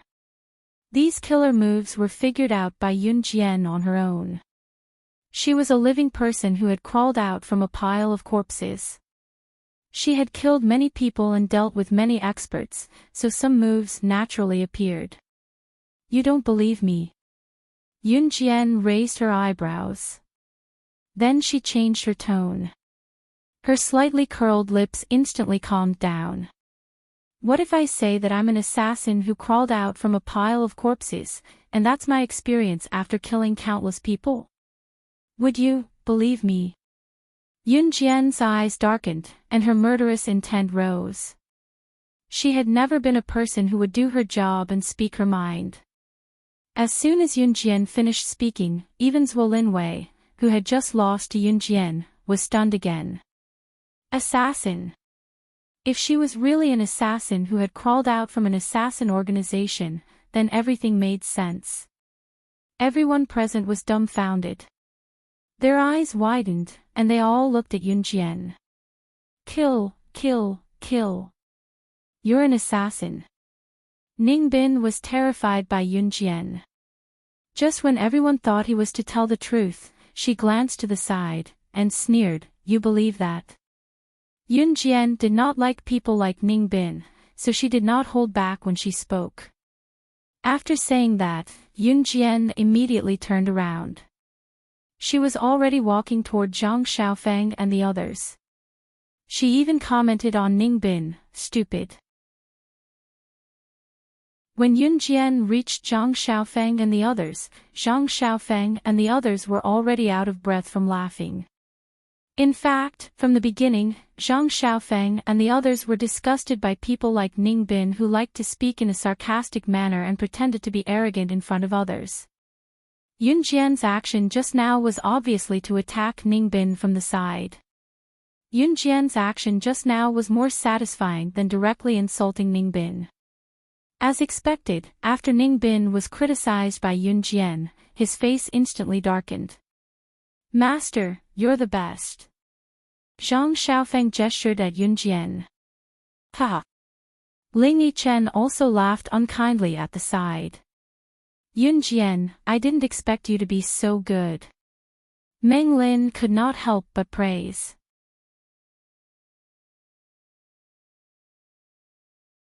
Chapter 694. Meng Lin also gave Chen Sini a big smile. There was a round clock hanging in front of the Taekwondo dojo. Yun Jian could see the time on the clock when she looked up. It was already 12:00 in the afternoon. At 12:30, Yun Jian had to go to the military training camp. She was supposed to spend an hour teaching Zhang Xiaofeng moves, but she didn't expect to encounter something like this. After everyone laughed, Yun Jian said to Zhang Xiaofeng, You continue to practice the moves I just taught you. I'll check on you the next time you come. Yun Jian meant that she was going to the military training camp. Zhang Xiaofeng and the others understood, so they nodded. Okay, master, go ahead. I'll definitely practice seriously. Zhang Xiaofeng was in high spirits. In Zhang Xiaofeng's heart, he had already set Yun Jian as his goal. Working hard towards his goal was what Zhang Xiaofeng wanted to do the most at the moment. Okay. Yun Jian nodded and was about to turn around and leave the Taekwondo dojo. Yun Jian, wait. Before Yun Jian could lift her foot to leave, Meng Lin's voice came from behind. Yes. Yun Jian turned her head slightly and looked at Meng Lin. Yun Jian had a good impression of Meng Lin, so Yun Jian wouldn't ignore her.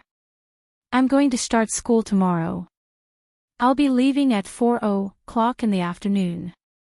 Because I'm out of the province, I might not be able to come back for a long time. But I'm definitely going to make friends with you.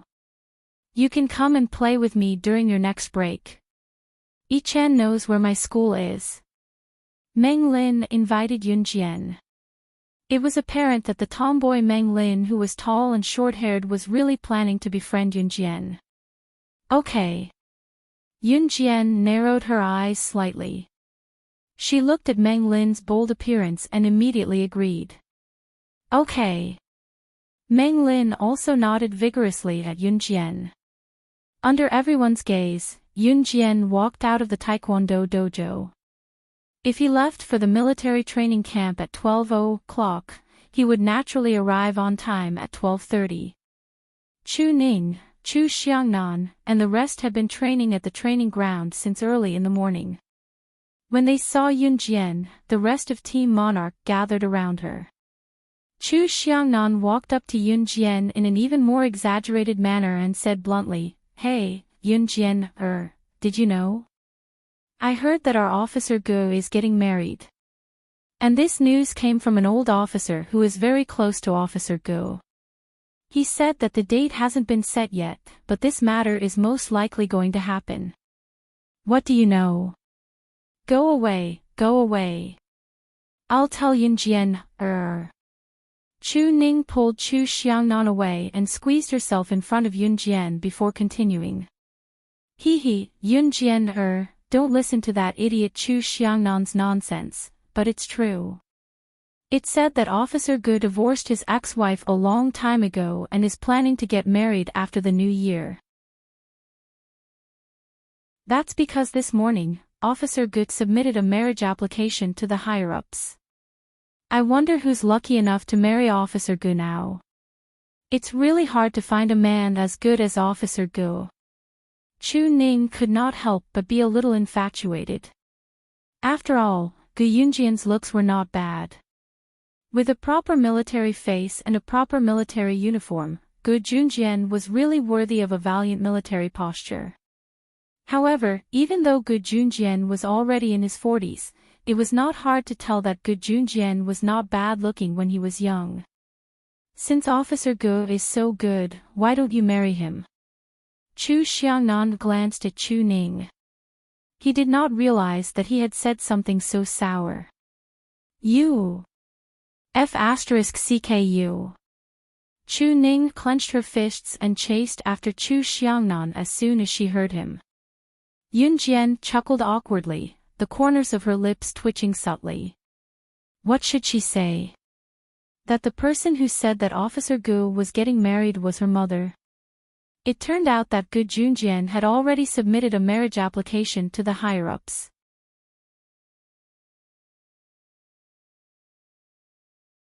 Chapter 695.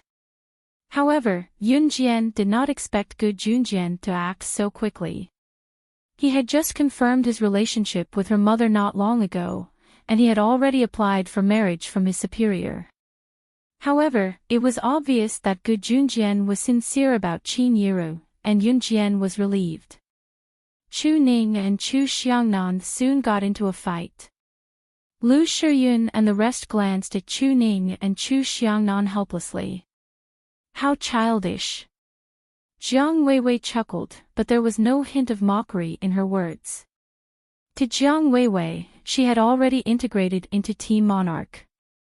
Jiang Weiwei might have been conceited before, but she had the right to be conceited. Of course, that was before Yun Jian appeared. People would always grow up, and Jiang Weiwei was one of those people who matured. Chu Ning jumped up and knocked on Chu Xiangnan's head out of habit.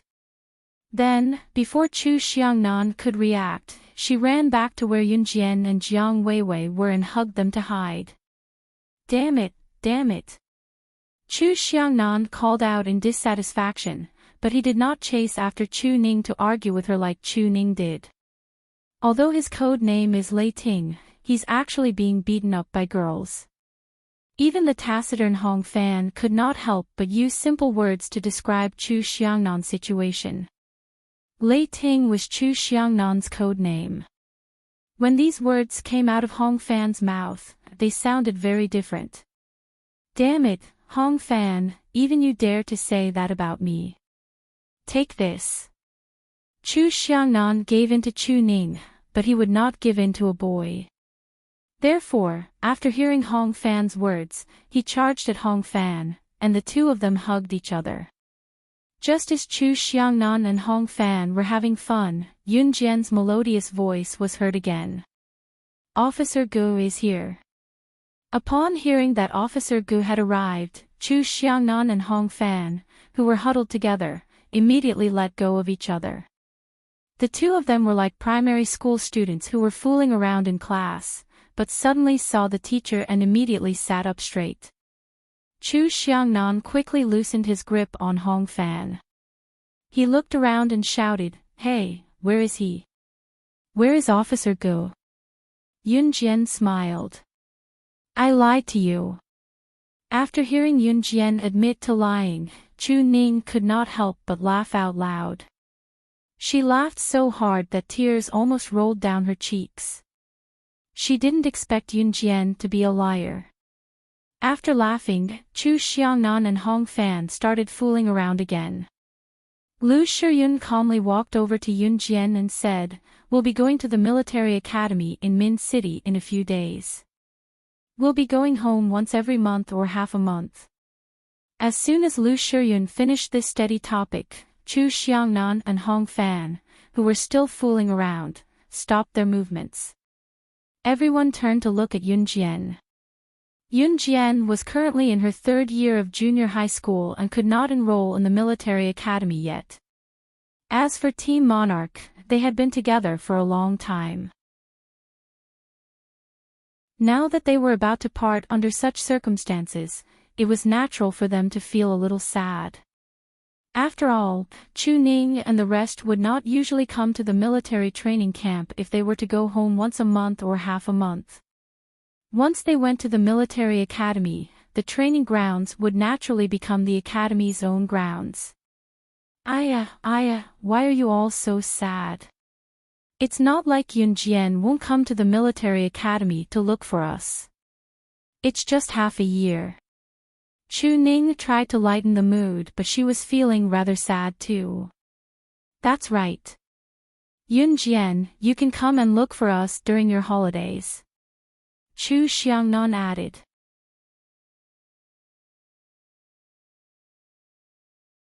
Chapter 696. Lu Shiyun sounded confident when he said that, speaking to Yun Jian in a rather serious tone.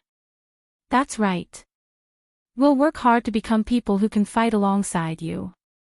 Every member of Team Monarch must live up to this title. Fong Xiaoran followed up Lu Shiyun's words and promised Yun Jian with equal vigor. As soon as Fong Xiaoran finished speaking after Lu Shiyun, everyone present chimed in to support Lu Shiyun's words. There were no weaklings in Team Monarch. The king was someone who stood at the top of the world. They would not be weaklings. They would live up to the title Yun Jian gave them and become true kings. All right. Just as everyone's vigor was about the same and everyone declared that they would fight alongside Yun Jian, a voice as thick as Mount Tai sounded. Everyone turned to see Gu Junjian walking in from outside the training ground. It was obvious that the voice just now came from Gu Junjian. Gu Junjian was deeply moved by their majestic declaration. He quickly stood in front of them and said, with such determination, "It means that all of you have the potential to become powerhouses. The future belongs to all of you." Gu Junjian might be different from other officers. He would be stern when it was time to be serious and would joke with them when it was time to be joking. However, he would not be stingy with the encouragement and rewards that were due. After Gu Junjian said those words, everyone then realized Gu Junjian's arrival. Yun Jian smiled as she stood at the side. Heh, Officer Gu, I heard that you're getting married. Is that true? Chu Xiangnan immediately adjusted the situation that had been in high spirits earlier. Once Chu Xiangnan asked Gu Junjian about this, everyone's eyes were fixed on Gu Junjian. It was normal for subordinates to be curious about their superior's privacy. As for Gu Junjian, other than being stern when it was time to be, Gu Junjian was usually very amiable. Gu Yunjian's solemn mood was instantly turned red by Chu Xiangnan's words. "Officer Gu, just tell us about it, okay? You have to treat us to your wedding banquet. We will definitely come to your wedding banquet." Chu Ning looked at Gu Junjian expectantly as if she wanted to know everything about Gu Junjian. Well, cough cough. Gu Junjian was embarrassed by their stares. He clenched his fist and coughed softly. "Train well. Don't think that I can't control you guys just because you're going to the military academy. Before you go, all 6 of you have to pass the assessment with me first." Gu Yunjian's face turned red from the scolding. He waved his hand and tried to change the topic. "Ah, are you serious? Officer Gu, aren't you being too harsh?" Chu Xiangnan immediately shouted weakly when he heard Gu Yunjian's words. "That's right, Officer Gu. You haven't told us who your bride is yet." "Hee hee." Chu Ning cleverly changed the topic. Say it, say it." Chu Xiangnan stood at the side and cheered for Chu Ning. In front of Chu Ning and Chu Xiangnan, these 2 clowns, Gu Junjian suddenly felt very helpless. It was not that Gu Junjian did not dare to say it, but how was he supposed to bring it up? Was he supposed to say that it was Yunjian's mother? It was a little strange to hear that from his own mouth. Everyone's gaze shifted to Gu Junjian.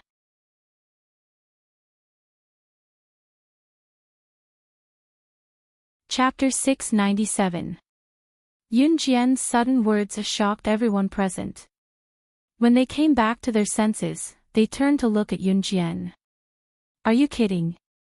Officer Ji's bride is actually Yunjian's mother." Chu Xiangnan looked at Yunjian in shock. His face twitched in shock, and it was obvious that he had yet to recover from the shock. This. Oh my God. Officer Gu and Yunjian's mother. Chu Ning shouted as well. Apart from Chu Xiangnan and Chu Ning, the rest of the people present were also dumbfounded. However, they were not as exaggerated as Chu Xiangnan and Chu Ning. However, Lu Shiyun, Fang Xiaoran, Hong Fan, and Jiang Weiwei were still in disbelief. "Officer Gu, is this true? Are you sure you're not joking?" After all, it was such an unbelievable thing that everyone present was shocked. Chu Xiangnan even turned to look at Gu Junjian and asked seriously. If this was true, wouldn't Officer Gu become Yunjian's stepfather? Yes, she's right. She's not joking. Officer Gu nodded. Everyone present was stunned again when Gu Junjian admitted it himself. However, since the matter was out in the open, they did not dwell on it anymore. After congratulating Gu Junjian and Yunjian, the group began their daily training. When it was almost 4:30 p.m., Gu Junjian drove everyone home in the jeep. In the car, Fang Xiaoran mimicked Chu Xiangnan and joked with Gu Junjian.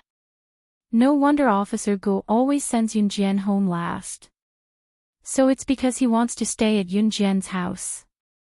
Everyone present let out a cry of relief. Oh, Gu Junjian did not feel awkward at this moment. He chuckled and sent everyone home as usual. In the end, Gu Junjian drove the jeep directly to Yunjian's house.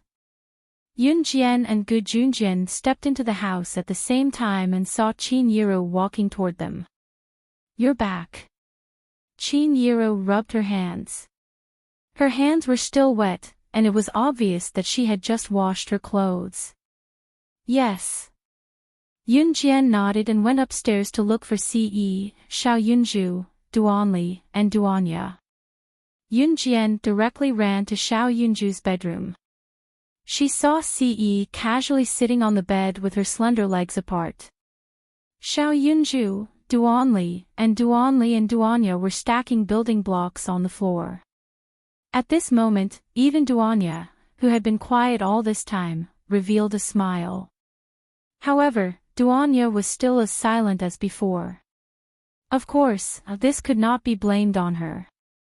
After all, Duanya was still young, and because of the way Duanshi treated her when she was young, Duanya's heart had suffered a severe blow.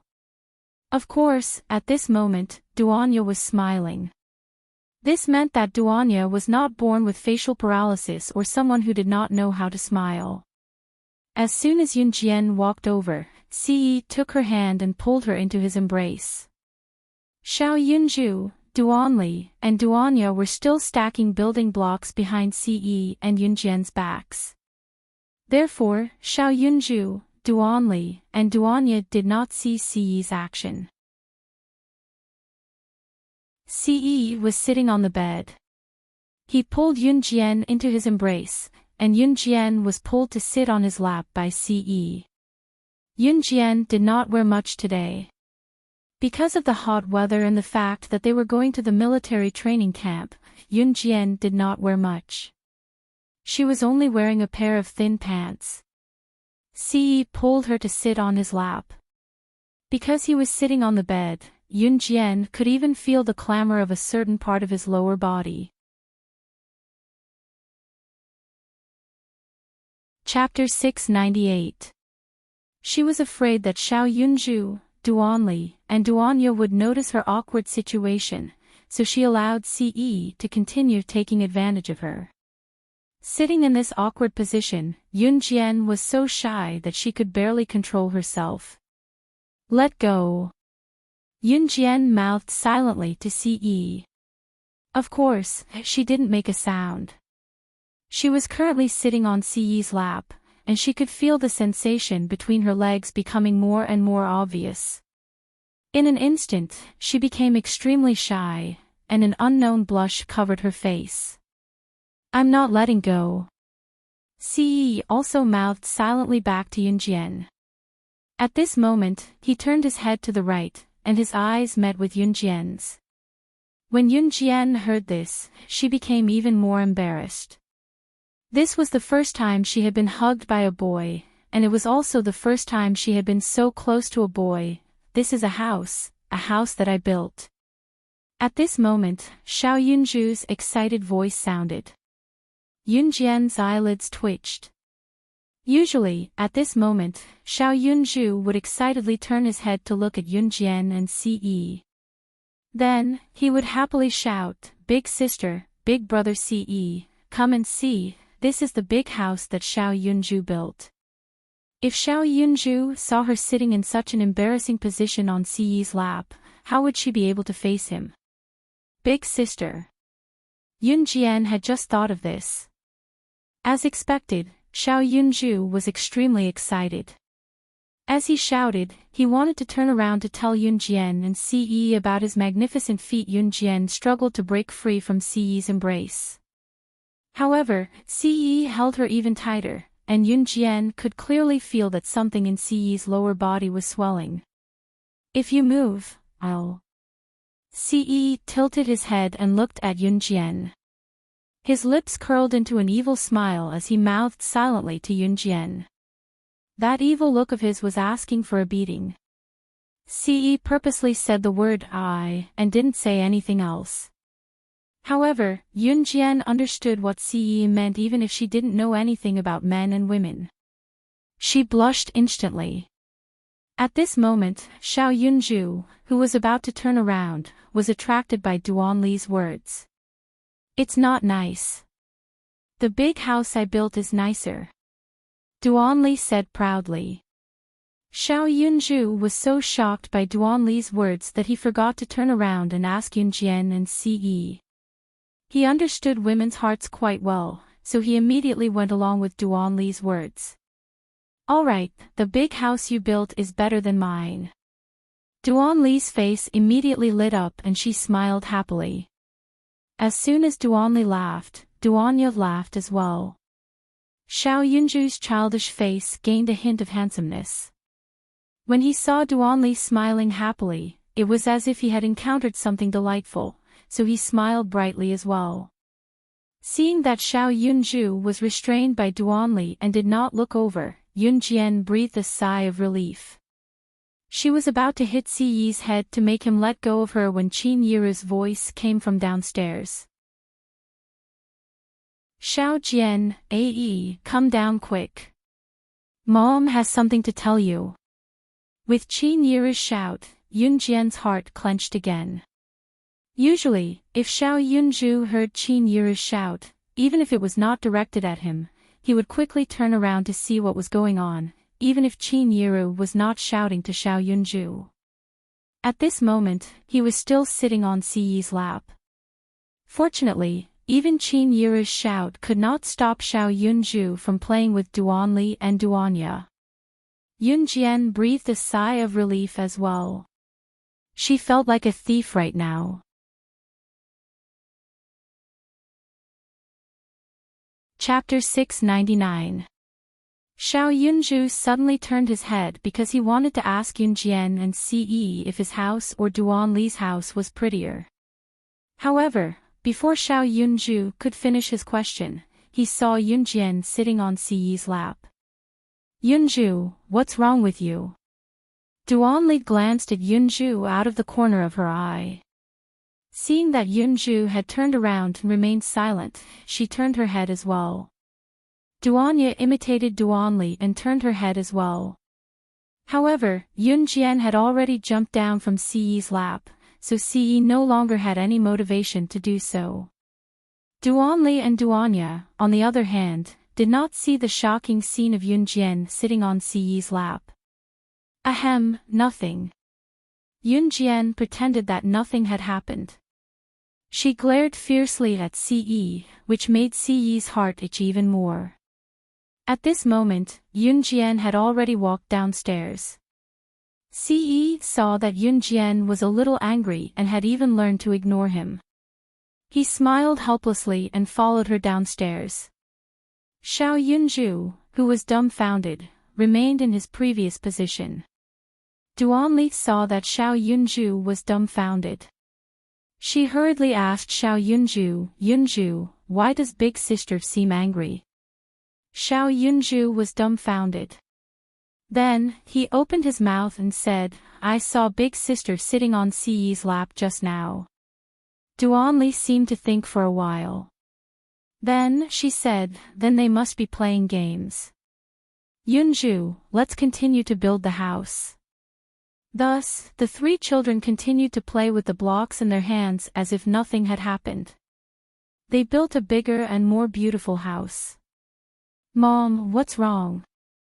Yunjian, who had just come downstairs, saw Gu Junjian and Qin Yiru sitting on the sofa in the living room. Gu Junjian and Qin Yiru were close to each other with blissful smiles on their faces. It was a heartwarming sight. Xiao Jian, Ae, come and take a look. We've picked 2 wedding dates but we don't know which one is the best. Qin Yiru was brimming with happiness as she leaned her head on Gu Yunjian's shoulder with a smile. Yunjian went over with a smile. Ce had his hands in his pockets as he followed Yunjian over. It was both Qin Yiru and Gu Yunjian's second marriage.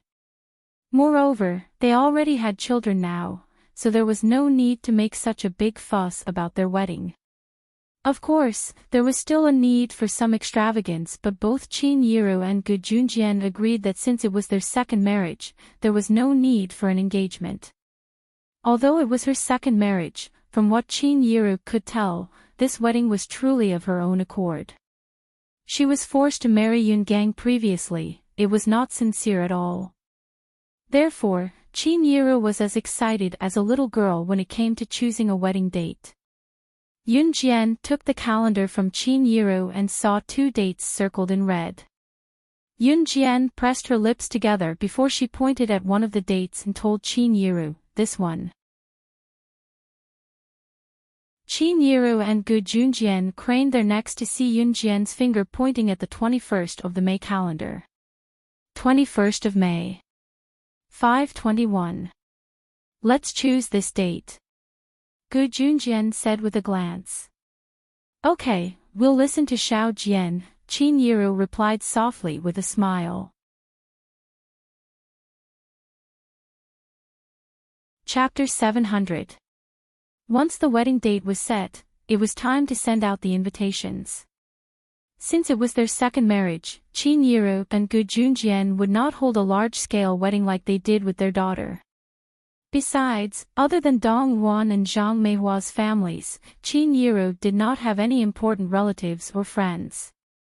Gu Yunjian's parents had passed away early, so other than some of his comrades in the military, he did not have anyone else to invite. Moreover, it was their second marriage, so there was no need for a grand wedding, so they kept it simple. I'll write the invitations and send them out tomorrow, Qin Yiru said. Qin Yiru's handwriting was beautiful when she was still a student and was once praised as a model handwriting by her teacher. Sure. Gu Junjian nodded. It was only then that Qin Yiru looked away from Gu Junjian and turned to Ce, saying, Ae, if it's convenient, you can ask your family to come as well. Qin Yiru only knew that Ce's mother had passed away early and that the child was quite pitiful. As for other things, Qin Yiru did not know. Qin Yiru only thought that even if Ce's father did not treat him well, his father's family should not be bad, right? However, Qin Yiru was wrong. Ce's family was complicated and was an internationally renowned arms family. I don't have any family, Ce said coldly. To Ce, there was no such thing as a father or family. His father treated him as a tool and only wanted to use his marriage to gain more benefits. As for his family, those people could not wait for him to die. If that happened, Linggu would really have no heir. When that happened, his so-called family would then have a chance to fight for the right to inherit Linggu. Qin Yiru was stunned, not expecting Ce to say that. But thinking about it, if this child's family treated him well, he wouldn't have rushed back home for only a short while. Qin Yiru and Gu Junjian thought that Ce went abroad every once in a while because Ce went home every once in a while. In Qin Yiru and Gu Yunjian's opinion, Ce's family was overseas and Ce was just a rich man's son. Ae, it's fine. Your Uncle Gu and I are your family from now on, Qin Yiru nodded at Ce with a smile and said gently. When Ce heard Qin Yiru's words, his lips curved into a smile. Xiao Jian's family would be his family from now on. He also had relatives. Mom, I'll help you with this. Yun Jian went over to help when she saw that Qin Yiru was still writing the invitation with a black pen. Oh, sure. Qin Yiru did not reject Yun Jian's offer to help her write the invitation. She had already written down the person she wanted to invite on another piece of draft paper. Yun Jian's handwriting had her style as well. Yun Jian's handwriting was neat and familiar with a hint of elegance amidst the scribbles. Her handwriting was beautiful as well. Yun Jian took the black pen from Qin Yiru and helped Qin Yiru copy the content of the invitation into the beautiful rectangular invitation. A handwritten invitation was more sincere. Yun Jian looked at the invitation attentively as she wrote. She wrote seriously. Qin Yiru snuggled up to Gu Junjian with a gentle gaze. Qin Yiru suddenly caught a glimpse of Ce from the corner of her eye. Ce was looking at Yun Jian with a doting gaze. Ce's gaze gave Qin Yiru a strong feeling that even if Yun Jian wanted the stars in the sky, he would give her the entire universe. The more Qin Yiru looked at Ce, the more she liked him.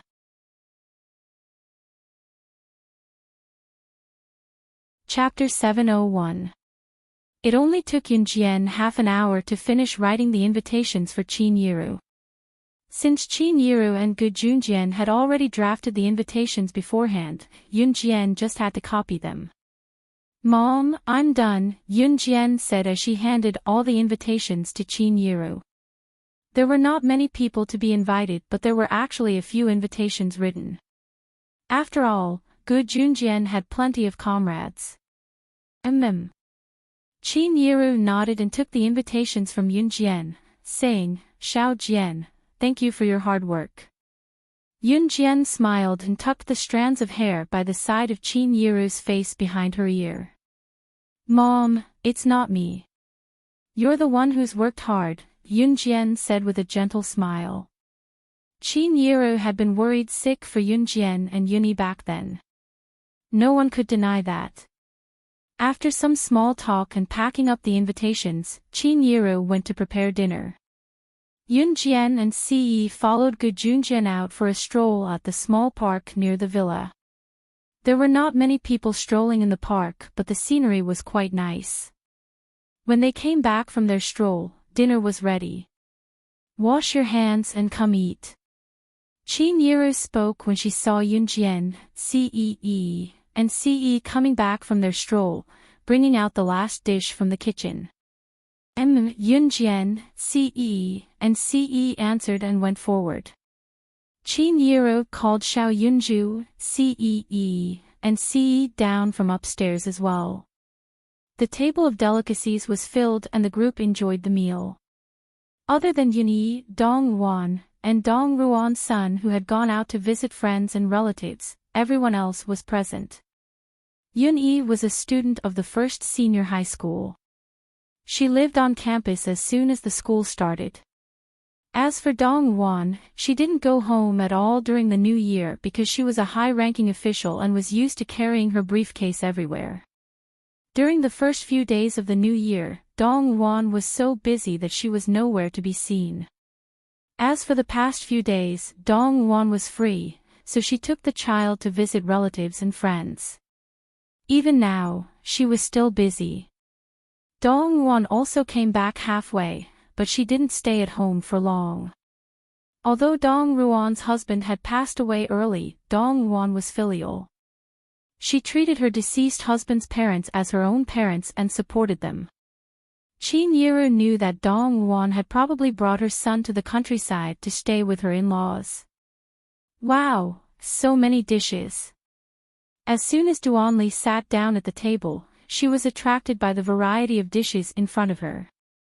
She couldn't help but exclaim. Eat more if you like it.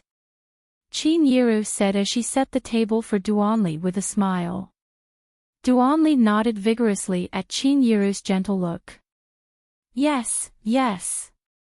Mother Qin, you're so nice. Duanli and Duanya ate the most during dinner. The two children were like wolves who had been starved for days, devouring all the dishes on the table. Qin Yiru's heart ached for them. Why did the two children have to suffer so much? It was just an ordinary dinner, but they said that there were many dishes and they ate with relish. Eat slowly. Don't choke. Qin Yiru's eyes sparkled as she reminded them carefully. Duanli nodded with rice in her mouth. After dinner, Xiao Yunju, Duanli, and Duanya went upstairs again. Chapter 702. Qin Yiru placed the plate of cantaloupe on the low glass table in front of the sofa in the living room and said, These are freshly cut cantaloupes. I saw an old man selling vegetables at the market today and he said he planted them himself. They're very fresh and hygienic. Come and have a taste. Yun Jian poked a piece of cantaloupe with a toothpick and tasted it carefully. Ce, on the other hand, snatched the toothpick she had used and picked up a small piece of cantaloupe as well, chewing softly as he swallowed it. He smiled slightly. When he saw Yun Jian glaring at him angrily again, he felt as though he had just eaten honey. However, he still smiled and praised, delicious. Qin Yiru did not see Ce snatching Yun Jian's toothpick, but Gu Junjian did. However, Gu Junjian raised his head and laughed heartily without saying anything. To Gu Junjian, children should be left to figure out their own feelings. Oh right, I'll be making a trip back to Xinjiang town tomorrow. I'll take the opportunity to send out all the invitations tomorrow, Chinyiru said with a smile as she took a bite of the cantaloupe. I'll go with you tomorrow, Gu Junjian said. Chinyiru was going to her parents' house to send out the invitations and tell them about it. Naturally, Gu Junjian had to go as well. After all, it was basic etiquette. When Yunjian heard that Gu Junjian was going to Xinjiang town, she pursed her lips and glared at Ce without saying anything else. Actually, Yunjian was a little worried about Chinyiru going back to Xinjiang town to send out the wedding invitations. Back when she had started New Cruise, her nominal grandmother, Chinyiru's ex-mother-in-law, had asked Chinyiru for money. If news of Chinyiru's remarriage got out, Yunjian was afraid that Lu Lanhua would stir up trouble again. In spite of it, Yunjian was relieved with Gu Junjian around. After finishing the cantaloupe, Yunjian told Chinyiru that she was going to New Cruise. Chinyiru turned and ran upstairs to get a jacket before chasing after Yunjian, shouting, "Xiao Jian, it's cold outside at night. Put on a jacket before you go out." However, just as Chinyiru went upstairs to get a jacket, Yunjian was already out of the house. I'll bring it to her. Once he heard that Yunjian had gone out without a jacket, Ce went over to take the jacket from Chinyiru and chased after her with his long legs. Slow down. Chinyiru could not help reminding her when she saw Ce running after her. We can care less about the kids in the future. They're all grown up now. Gu Junjian said to Chinyiru as he swallowed the last piece of cantaloupe with a chuckle. How can we as parents not care? Chinyiru sighed and went to Gu Junjian. Spring was coming and the weather was gradually turning warmer.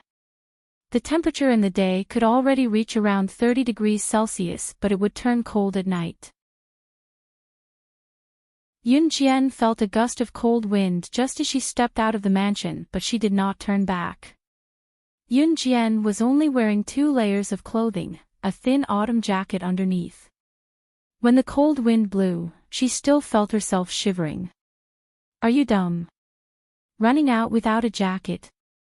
Ce's rich male voice came from behind, his magnetic voice coming from between his thin lips. Yunjian was stunned.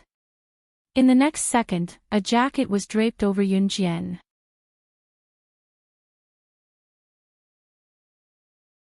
Chapter 703. Yunjian felt warmth in her heart as Ce led her forward. Although she was scolded by Ce for being dumb, her heart was like a cup of warm milk that was about to be poured out. It was a novel feeling. Ce took Yunjian to New Cruise first. The company was relatively peaceful now and Zhang Jifan was in charge of it. Not long ago, Yunjian had arranged for Zhang Jifan, who was managing New Cruise for her, and Su Zitian, the former boss of Dragon Head Gang who was managing Falcon Hall on her behalf, to meet each other. Yunjian had also arranged for New Cruise and Falcon Hall to work together to improve. One was New Cruise that had made a name for itself in the country, while the other was the biggest mafia in Longmen City that had replaced Flying Passage's position as the second mafia in Jia Province. With the combination of the two forces, New Cruise and Falcon Hall were invincible in Longmen City alone, let alone anywhere else. When news of New Cruise and Falcon Hall's collaboration was first spread, it had caused a stir in Longmen City. After all, both of them were the most powerful forces in Longmen City.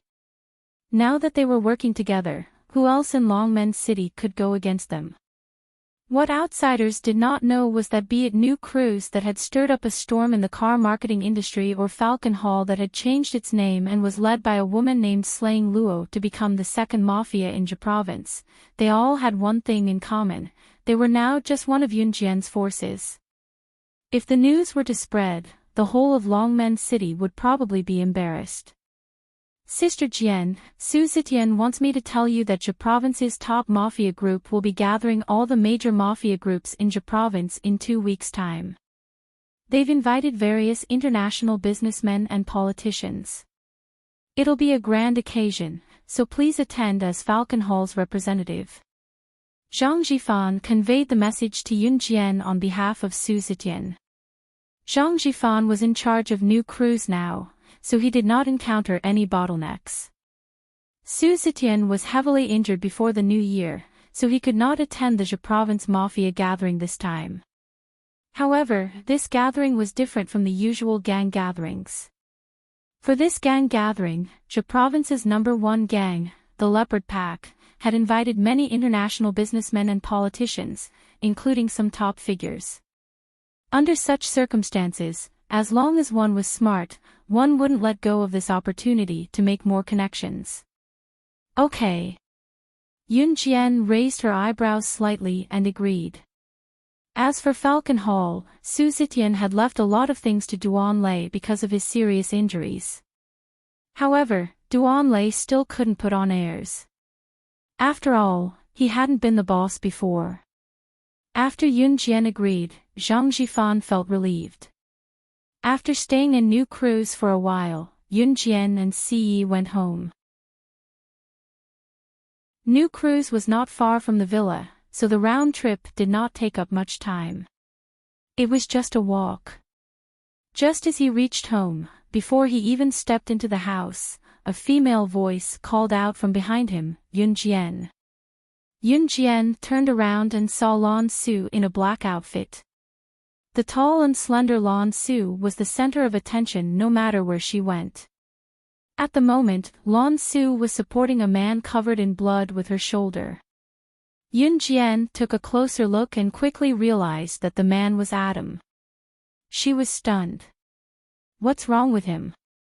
Ce asked Lan Su before Yun Jian did. After all, he was Ce's subordinate. If something happened to Adam, Ce would naturally be upset. Someone attacked us just now, Lan Su had no more strength to speak up to this point.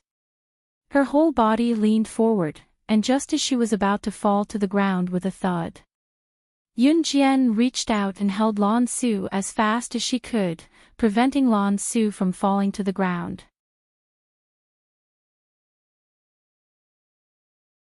Chapter 704. Come in. There was a glint in Ce's deep eyes as he spoke. Although she did not know what had happened, Ce spoke calmly. Yun Jian nodded and helped Lan Su into the house. Xiao Jian, you guys are back. Qin Yiru knew that Yun Jian and Ce had returned when she heard the door open. She turned around and asked at the same time. Before she could finish, however, Qin Yiru saw Yun Jian helping Lan Su, who had fainted, into the house. Ce, who was supporting Adam, who was covered in blood, followed closely behind. Adam and Mo Sen stayed in the villa and followed Ce all the time, so Qin Yiru recognized them right away. She was so shocked that the bowl in her hand fell to the floor before she ran over and shouted, What's going on? What happened to the two kids? Mo Sen came to the staircase from his room when he heard the commotion. When he saw Adam covered in blood, his eyelids twitched and he jumped down from the railing on the second floor without a word.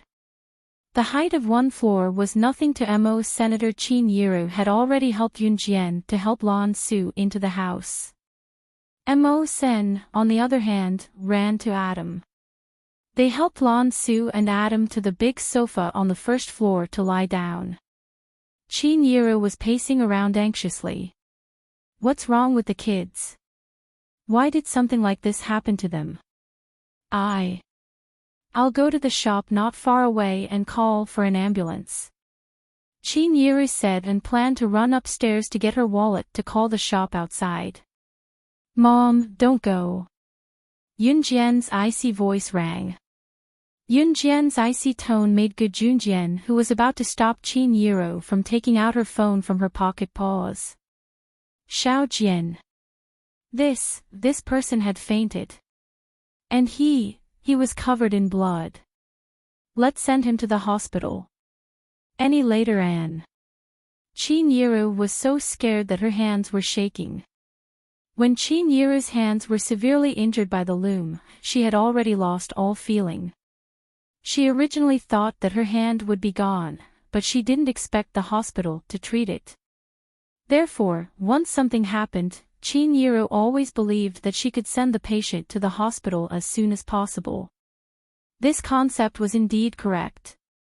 However, Xinjiang Town's hospital did not have the standards and equipment to treat Chin-Yiro's hands at the time. Back in Xinjiang Town's hospital, Chin-Yiro's hands would have been amputated if Yun Jian had not acted as the lead surgeon. "You can't go to the hospital," Ce repeated what Yun Jian had just said. "Ha! Ah! Ae, why are you the same as Xiao Jian? If we don't send this person to the hospital quickly and something really happens, then..." Chin-Yiro was obviously scared out of her wits, but to her, it was true that she had acted out of concern for Lan Su and Adam's safety. "I know medicine," Yun Jian's voice rang while Chin-Yiro was at a loss. Chin-Yiro and Gu Junjian were stunned. "Ha! Xiao Jian! How could you?" Chin-Yiro did not believe it, of course. Chin-Yiro was indeed stunned when she heard Yun Jian's words, but she was the child she raised herself. How could she not know how capable her daughter was? Chapter 705. What Yun Jian said to Chin-Yiro was indeed a little overboard, but it was the truth. Moreover, it was an emergency now. Yun Jian did not have the time to explain so much to Chin-Yiro. "Mo-sen, go to my room and get the medical kit. It's under the wardrobe facing the entrance, the first cabinet on the left," Yun Jian told Mo-sen before Chin-Yiro could react. "Yes." Once Mo-sen heard that Yun Jian knew medicine and had medical equipment at home, he sprinted upstairs almost at the same time. He looked like something would happen to Adam if he was a second late. "Xiao Jian." Chin-Yiro was surprised. She could not help looking at Yun Jian and asked softly. "It's okay, we believe in her." Gu Junjian pulled Chin-Yiro into her arms and comforted her softly. Lan Su did not have any external injuries, so it was hard to tell where she was hurt, but Adam's condition was much worse. There was a bullet in Adam's left knee while his shoulder seemed to have been stabbed several times. There were numerous wounds of various sizes all over his body. It was a ghastly sight. "We have to prepare for surgery immediately. I don't have all the equipment here." Yun Jian frowned. The reason why Lan Su and Adam could not be sent to the hospital was simple. Lan Su was from Yulong mainland. According to Lan Su, people from Yulong mainland had different physiques from people on Earth, so they could not be sent to the hospital. Adam was shot all over. If he was sent to the hospital, it would no doubt cause a huge uproar. The use of firearms was prohibited in Country Z. Once it was discovered, the consequences were severe.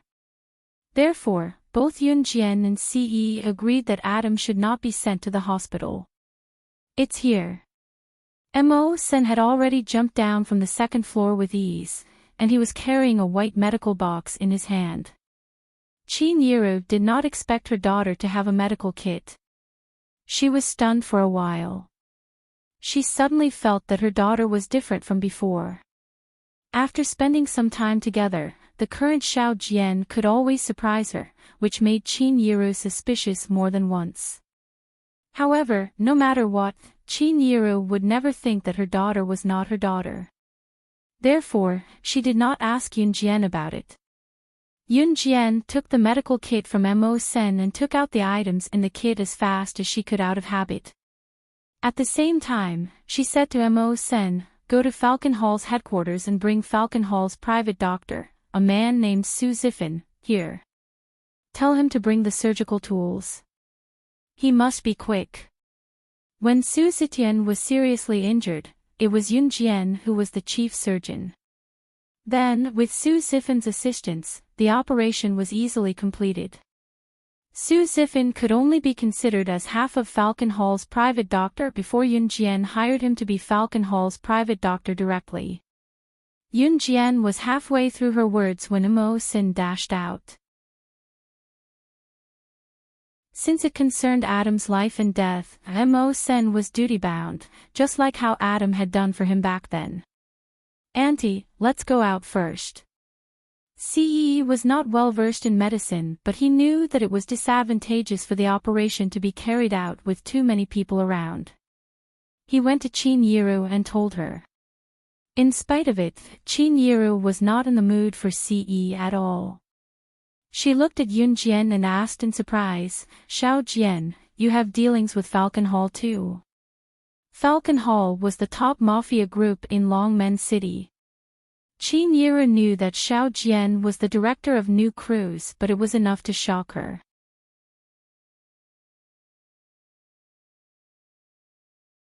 Chapter 706. Yes, Yun Jian nodded without hesitation when she met Qin Yiru's probing gaze. After a pause, Yun Jian pursed her red lips and said softly, "I do have dealings with the people from Falcon Hall. Mom, you know that New Cruise is just a legitimate force. You've probably heard about the collaboration between Falcon Hall and New Cruise." Qin Yiru was relieved after Yun Jian's explanation. After all, there was news that New Cruise and Falcon Hall were collaborating. However, Yun Jian did not reveal that she was the boss of Falcon Hall. In fact, Qin Yiru would be more worried about her if she revealed her identity. After all, it would not be a problem if she was just a company's director. However, if Qin Yiru found out that she was the boss of Falcon Hall, it would be a huge problem. By then, the fact that she was not the real Yun Jian would be exposed as well. Yun Jian did not stop decorating the surgery site. "Yiru, let's go out first. We need good air circulation during surgery. Yun Jian will be fine. Don't worry, we have specialized medical personnel in the military who have taught them all this. Don't worry, she'll be fine." Gu Junjian pulled Qin Yiru out. Gu Junjian already knew that Yun Jian was slaying God, so Gu Junjian quickly came out to smooth things over for Yun Jian. At the same time, he helped Yun Jian lie. Qin Yiru was skeptical at first, but after hearing Gu Junjian's explanation, she believed him immediately and followed Gu Junjian out. After Qin Yiru and Gu Junjian walked out of the door, Immerse rushed in with a middle-aged man in less than 10 minutes. "Young madam, is this the person?"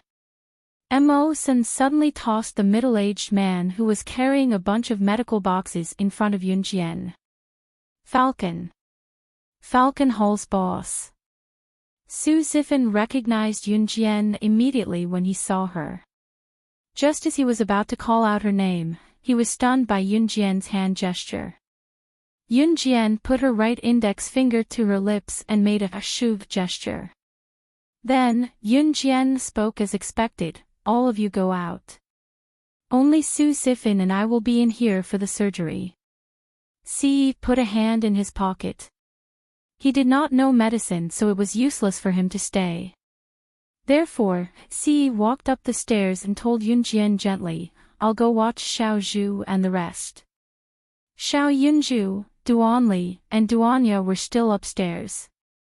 When Ce went up the stairs, Immerse told Yun, "I'll be outside." After that, Immerse left the place. Su Zifan looked at the man who suddenly rushed into his house and took him and the tools for the surgery out of the living room.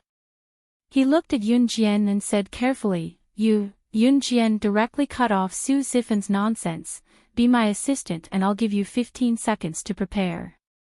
Only then did Su Zifan see the man lying on the sofa covered in blood. He swallowed a breath and walked forward. The 3 people standing at the door waited for more than an hour. However, because Yun Jian was in the room performing the surgery, no one dared to enter the room or ask. Until Su Zifan ran out of the room to open the door, Immerse rushed into the room. Seeing that Adam lying on the sofa had stopped bleeding and had regained his color, he breathed a sigh of relief. Yun Jian had already placed Lan Su in her room. Lan Su was just too weak and fainted.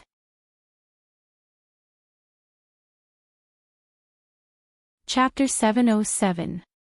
Yun Jian was not surprised to see that Lan Su had woken up. She picked up a cup of tea that she had prepared earlier and handed it to Lan Su. She then said, "Don't be anxious. Have some tea first. Adam is fine." Lan Su and Adam had come back together. Needless to say, something must have happened while they were walking together. Yun Jian was already a little suspicious. However, she still helped Lan Su up slowly. She let Lan Su lean against the headboard and let her drink some water first. "Is he really all right?" Lan Su heard Yun Jian's words. She obediently swallowed the water in the cup before asking in a serious tone. Naturally, she was referring to Adam. "I just operated on him. He should wake up in a while." Yun Jian glanced at Lan Su. Lan Su and Adam had just met yesterday. Moreover, the two of them had been at loggerheads since the beginning. In the end, it had only been a short while and Lan Su had already started to care about Adam. Lan Su's pale lips regained some color. She nodded and then explained to Yun Jian, "It's the people from the Murong clan of the Yulong continent. They're also here." Lan Su's beautiful face gradually paled when she mentioned the Murong clan. Murong clan. Yun Jian could not help but frown slightly. It was the first time she had heard this name. Lan Su nodded at Yun Jian and then began to explain. The Murong clan was one of the great aristocratic families of the Yulong continent. However, thousands of years ago, when the sorcerer god of the sorcerer tribe was still alive, the Murong clan was not even a millionth of the sorcerer tribe. It could be said that the Murong clan thousands of years ago was just a small aristocratic family. Its status was so weak that it could be ignored. However, after the sorcerer god's fall, the Murong clan gradually rose to prominence. Today, the Murong clan had already become one of the four great aristocratic families of the Yulong continent. Its status was even close to surpassing the current number one aristocratic family of the Yulong continent. The shaman tribe, which was gradually declining, became the Murong clan's toy. As for today, Adam was dissatisfied with the draw he had with Lan Su yesterday, which was why he went to challenge Lan Su to a duel, but he did not expect that he would run into the people from the Murong clan. That was why today's incident happened. "With your strength, you should be able to defeat the Murong family, right?" When Yun Jian heard this, she could not help but ask Lan Su. Lan Su suddenly paused. After a few seconds, she said calmly, "On Earth, our strength is greatly limited. That's why we usually don't use the abilities of the Yulong continent here. Otherwise, we'll have to pay a huge price." Lan Su then added, "The members of the Murong family are no match for me." Then, Yun Jian turned to look at Lan Su with a smile on her face. Lan Su, who was almost embarrassed by Yun Jian's stare, finally got to the point. "That's why the people from the Murong clan brought guns. I couldn't use the abilities of the Yulong continent easily, so I only brought darts. However, I didn't expect that he would block those bullets and bayonets in order to save me." Lan Su tossed aside the skills she had learned in the Yulong continent. She was not weak, and darts were her forte. However, there were many people from the Murong clan at that time. Although Adam was powerful, he was outnumbered.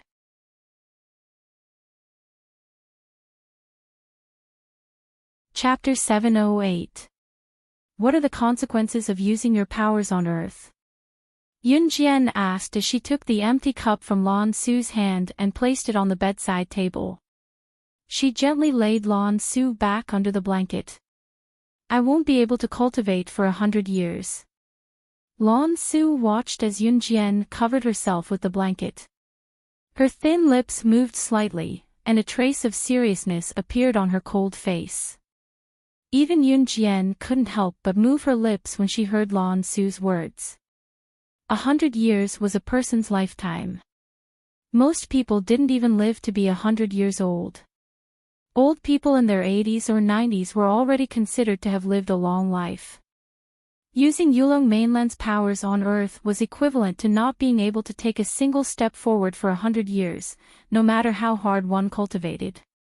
This was a huge price to pay. It was no wonder.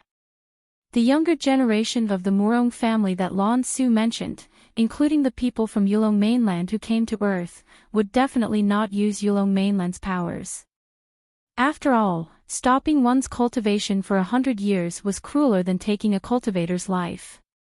Yun Jian hesitated for a moment, then paused to ask.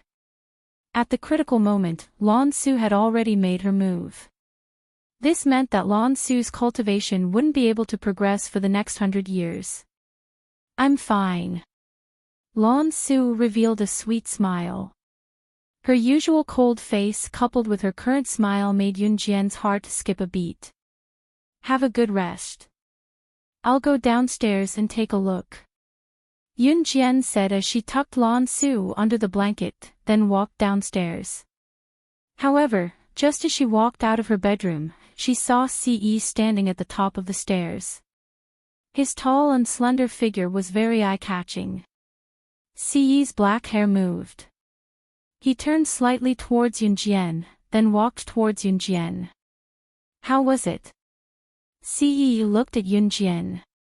He raised his eyebrows and continued to ask. Yun Jian then told Ce everything that Lan Su had told her. He stood by the wall near the staircase so that the people downstairs wouldn't see him. When Ce heard this, he frowned slightly. After raising his eyebrows, Ce said to Yun Jian, "You have to be careful in the future." What do you mean? Yun Jian quickly guessed Ce's thoughts and raised her eyes slightly. Yes. Ce nodded. Then, without giving Yun Jian time to think, he held Yun Jian's little hand and went downstairs. Ce's meaning was simple. Since the Murong family from the Yulong continent had come to Earth, and the younger generation of the Murong family had died at the hands of Lan Su, the Murong family would definitely not let this matter rest. With Gu Yunjian's help, Qin Yiru did not have many suspicions. In the next few days, Yun Jian did not go to the military training camp. Chu Ning and the others had already gone to the military academy in Min City. Adam was originally living in the villa. For a short period of time, Lan Su was also living here. Qin Yiru was kind and took care of them every day with good food and drinks. The days passed by quickly. Yun Jian also went back and forth between her home, school, new cruise, and Falcon Hole. Qin Yiru and Gu Yunjian's wedding invitations were sent out. 2 weeks later, Adam, who had long regained consciousness, recovered a lot. These few days, Mo Sen and Lan Su fought to take care of Adam. Adam felt that he was 100 times more energetic. This week, Yun Jian also received the verdict of Duan Li's father, Duan Shi, for abusing his child. Prison term, 2 years. This verdict was because Duan Shi had been detained by the police for abusing his child and refused to repent despite repeated warnings.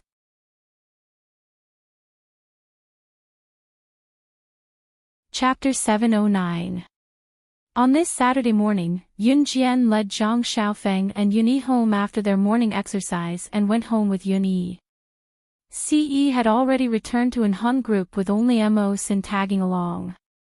As for Adam, Lan Su was taking care of him at home due to his serious injury. Perhaps it was because Adam had risked his life to save him, but Lan Su was much nicer to him now. Ce had a feeling that Yun Jian was involved in the assassination attempt previously, as well as Adam and Lan Su's encounter this time, so Ce had returned to Enhun group to investigate the matter thoroughly. Yun Jian took a hot bath when she got home and changed into a clean set of clothes before dragging a small suitcase out of the house. Qin Yiru was no longer a cleaner in New Cruise since it was Yun Jian's company after all. If Qin Yiru was still working in her daughter's company as a cleaner, she would feel bad for Yun Jian's reputation. After all, Xiao Jian's status was not what it used to be. As her mother, she could not embarrass her daughter no matter what. Moreover, Gu Junjian supported Qin Yiru not going to work, so Qin Yiru cooked at home. Xiao Jian, walk slowly. You have to be worried when you're outside. Don't get tricked. Don't listen to strangers. Qin Yiru ran out and shouted behind Yun Jian when she saw her dragging her suitcase out of the house. Mom, I know. I know, Mom. Moreover, I'll be back tomorrow. Don't worry. Yun Jian turned to her side, her petite frame looking even more alluring. Yun Jian then flashed a smile at Qin Yiru and strode ahead. She lied to Qin Yiru again, saying that she would not be able to make it back tonight because New Cruise wanted her to attend a business meeting. In fact, she was going to attend a gang gathering in Jia Province. However, as the top gang in Jia Province, Leopard Pack did invite a representative from New Cruise. Since Su Zetian was too injured to participate, Yun Jian had no choice but to represent Falcon Hole. Zhang Jifan would be going with him, but Zhang Jifan would be representing New Cruise. Qing Yu had been there when she attended the National Gang Tea Party, but Qing Yu was still in her hometown now. It was only natural for her to get along well with her family since they could reconcile. When Yun Jian arrived at New Cruise's store, she could see Zhang Jifan waving at her from afar. Sister Jian. Zhang Jifan greeted respectfully when he saw Yun Jian. Yes. Yun Jian nodded and then asked, is everything ready? Yes, Sister Jian, we can leave any time, Zhang Jifan told Yun Jian as he pointed at a mini tour bus behind him. They were all waiting for Yun Jian's order. Let's go, Yun Jian said and dragged her suitcase forward. There were only 2 people with Yun Jian on this trip. Zhang Jifan and Duan Lei. Su Zetian could not go due to his injury. Leopard Pack was the top gang in Jia Province and was based in Hang City, the provincial capital of Jia Province. It was not far from Longmen City, only a 2-hour drive at most. Yun Jian was going to Hang City today and would only stay for a night before returning the next day. She had brought her suitcase with her because she had brought her firearms. When Yun Jian and Zhang Jifan boarded the tour bus, Duan Lei who sat in front turned to look at them. Sister Jian, I'm driving. Yun Jian nodded softly.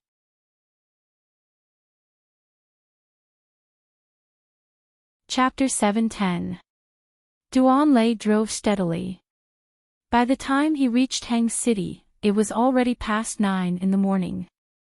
Sister Jian, let's drop off our luggage at Axian Garden Hotel first. Duan Lei's eyes were glued to the front as he drove, but his voice was directed at Yun Jian who was behind him. Yun Jian replied with a nod as she looked out the window.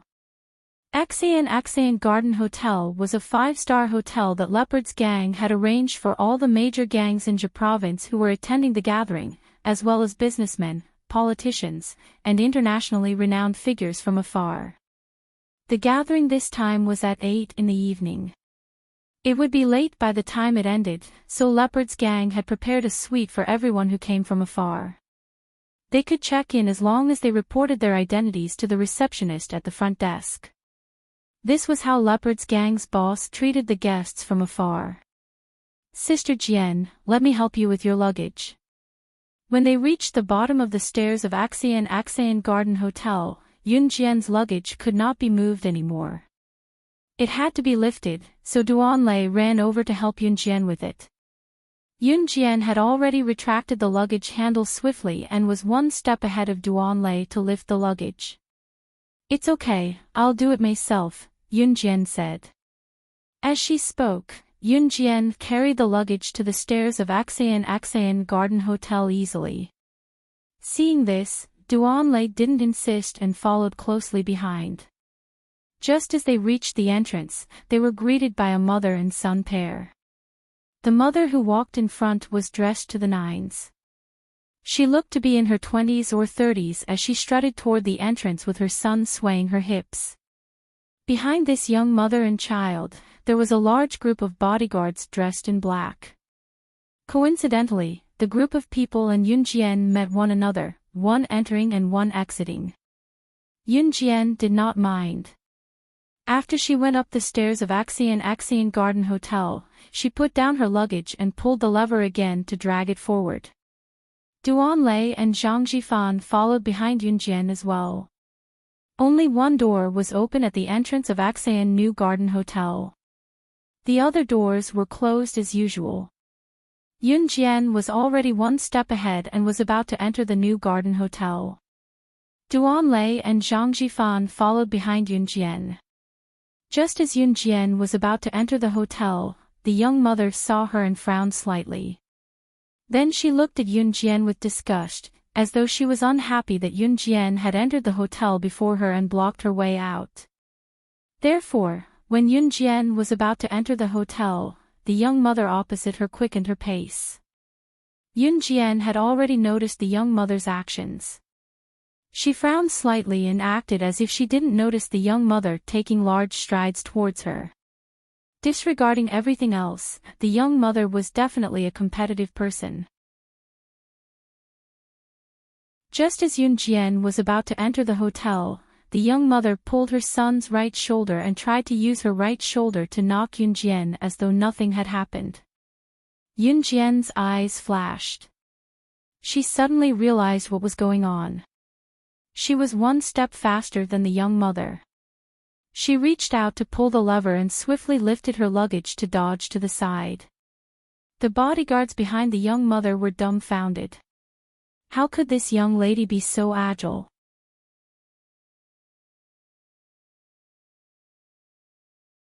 Chapter 7:11. The young mother was trying to teach Yunjian a lesson when she suddenly bumped into Yunjian with her child. The girl had seen her just now. How dare she walk through the door before her? How bold of him! Did she know who she was? It was just that the young mother did not expect Yunjian to react so quickly when she bumped into Yunjian with her shoulder, dodging the impact instantly. The young mother, on the other hand, could not stop herself. She was still standing in Axian Yuan Hotel. The hotel floor was made of glossy tiles and the cleaners had just mopped the floor not too long ago, so the floor was rather smooth. Therefore, she accidentally slipped and the young mother pulled her son forward and fell heavily. "Madam! Young master! Watch out!" The bodyguards behind her yelled and rushed forward when they saw the situation, but they could only protect the young mother's son in the end. The young mother, on the other hand, fell hard to the ground beside Yunjian. The fall made the young mother feel like her nose that was smashed into the ground was going to dent as her head sank.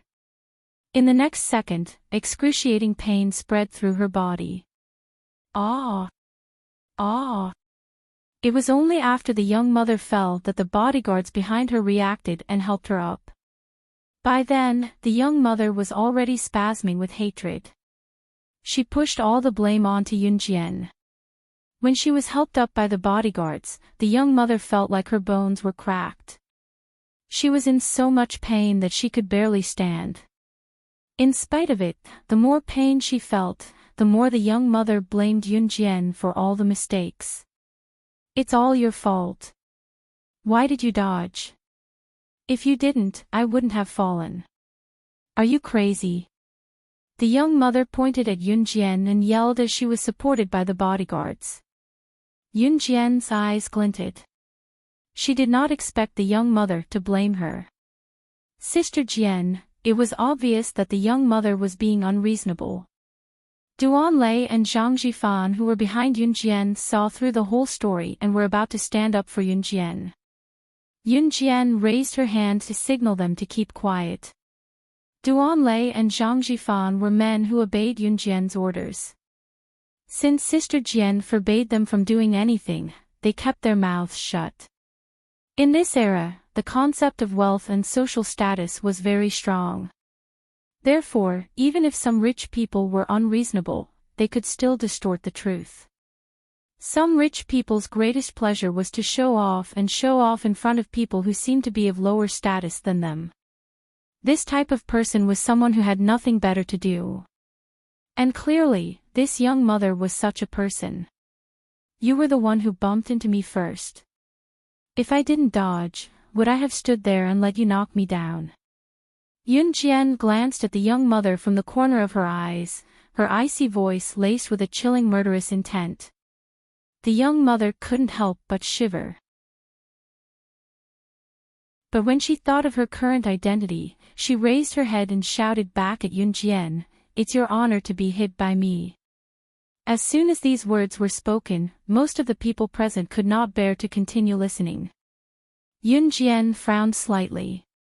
Compared to this young mother in front of him, the people he had met before were not the best. "Ha!" Yun Jian sneered.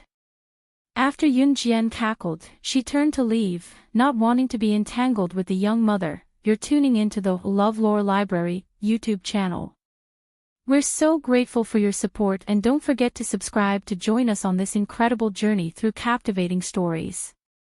Your generosity through donations truly makes a world of difference, as it's the primary source of revenue that allows me to expand and enhance this channel for you.